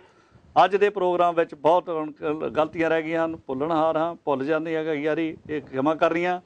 ਜਿਹੜੇ 6 ਹਫ਼ਤੇ ਬਲਵਿੰਦਰਜੀਤ ਸਿੰਘ ਜੀ ਟੁਰਨਾ ਨਹੀਂ ਆ ਸਕੇ ਉਹਨਾਂ ਨੇ ਆਪ ਤੋਂ ਪਹਿਲਾਂ ਹੀ ਖਿਮਾ ਮੰਗ ਲਿਆ ਹੈ। ਸੋ ਅਗਲੇ ਹਫ਼ਤੇ ਦੀ ਇੰਤਜ਼ਾਰ ਵਿੱਚ ਆਪ ਜੀ ਫਿਰ 6 ਤੋਂ 7 ਵੀਰਵਾਰ ਵਾਲੇ ਦਿਨ ਪ੍ਰੋਗਰਾਮ ਲੈ ਕੇ ਨਵੀਆਂ ਸਲਾਹਾਂ ਵਾਸਤੇ ਹਾਜ਼ਰ ਹੋਣਗੇ। ਸੋ ਅੱਜ ਇੱਥੇ ਹੀ ਤੁਹਾਡੇ ਸਾਰਿਆਂ ਤੋਂ ਖਿਮਾ ਮੰਗਦੇ ਹਾਂ ਤੇ ਫਤਿਹ ਬੁਲਾਉਂਦੇ ਹਾਂ। ਵਾਹਿਗੁਰੂ ਜੀ ਕਾ ਖਾਲਸਾ, ਵਾਹਿਗੁਰੂ ਜੀ ਕੀ ਫਤਿਹ।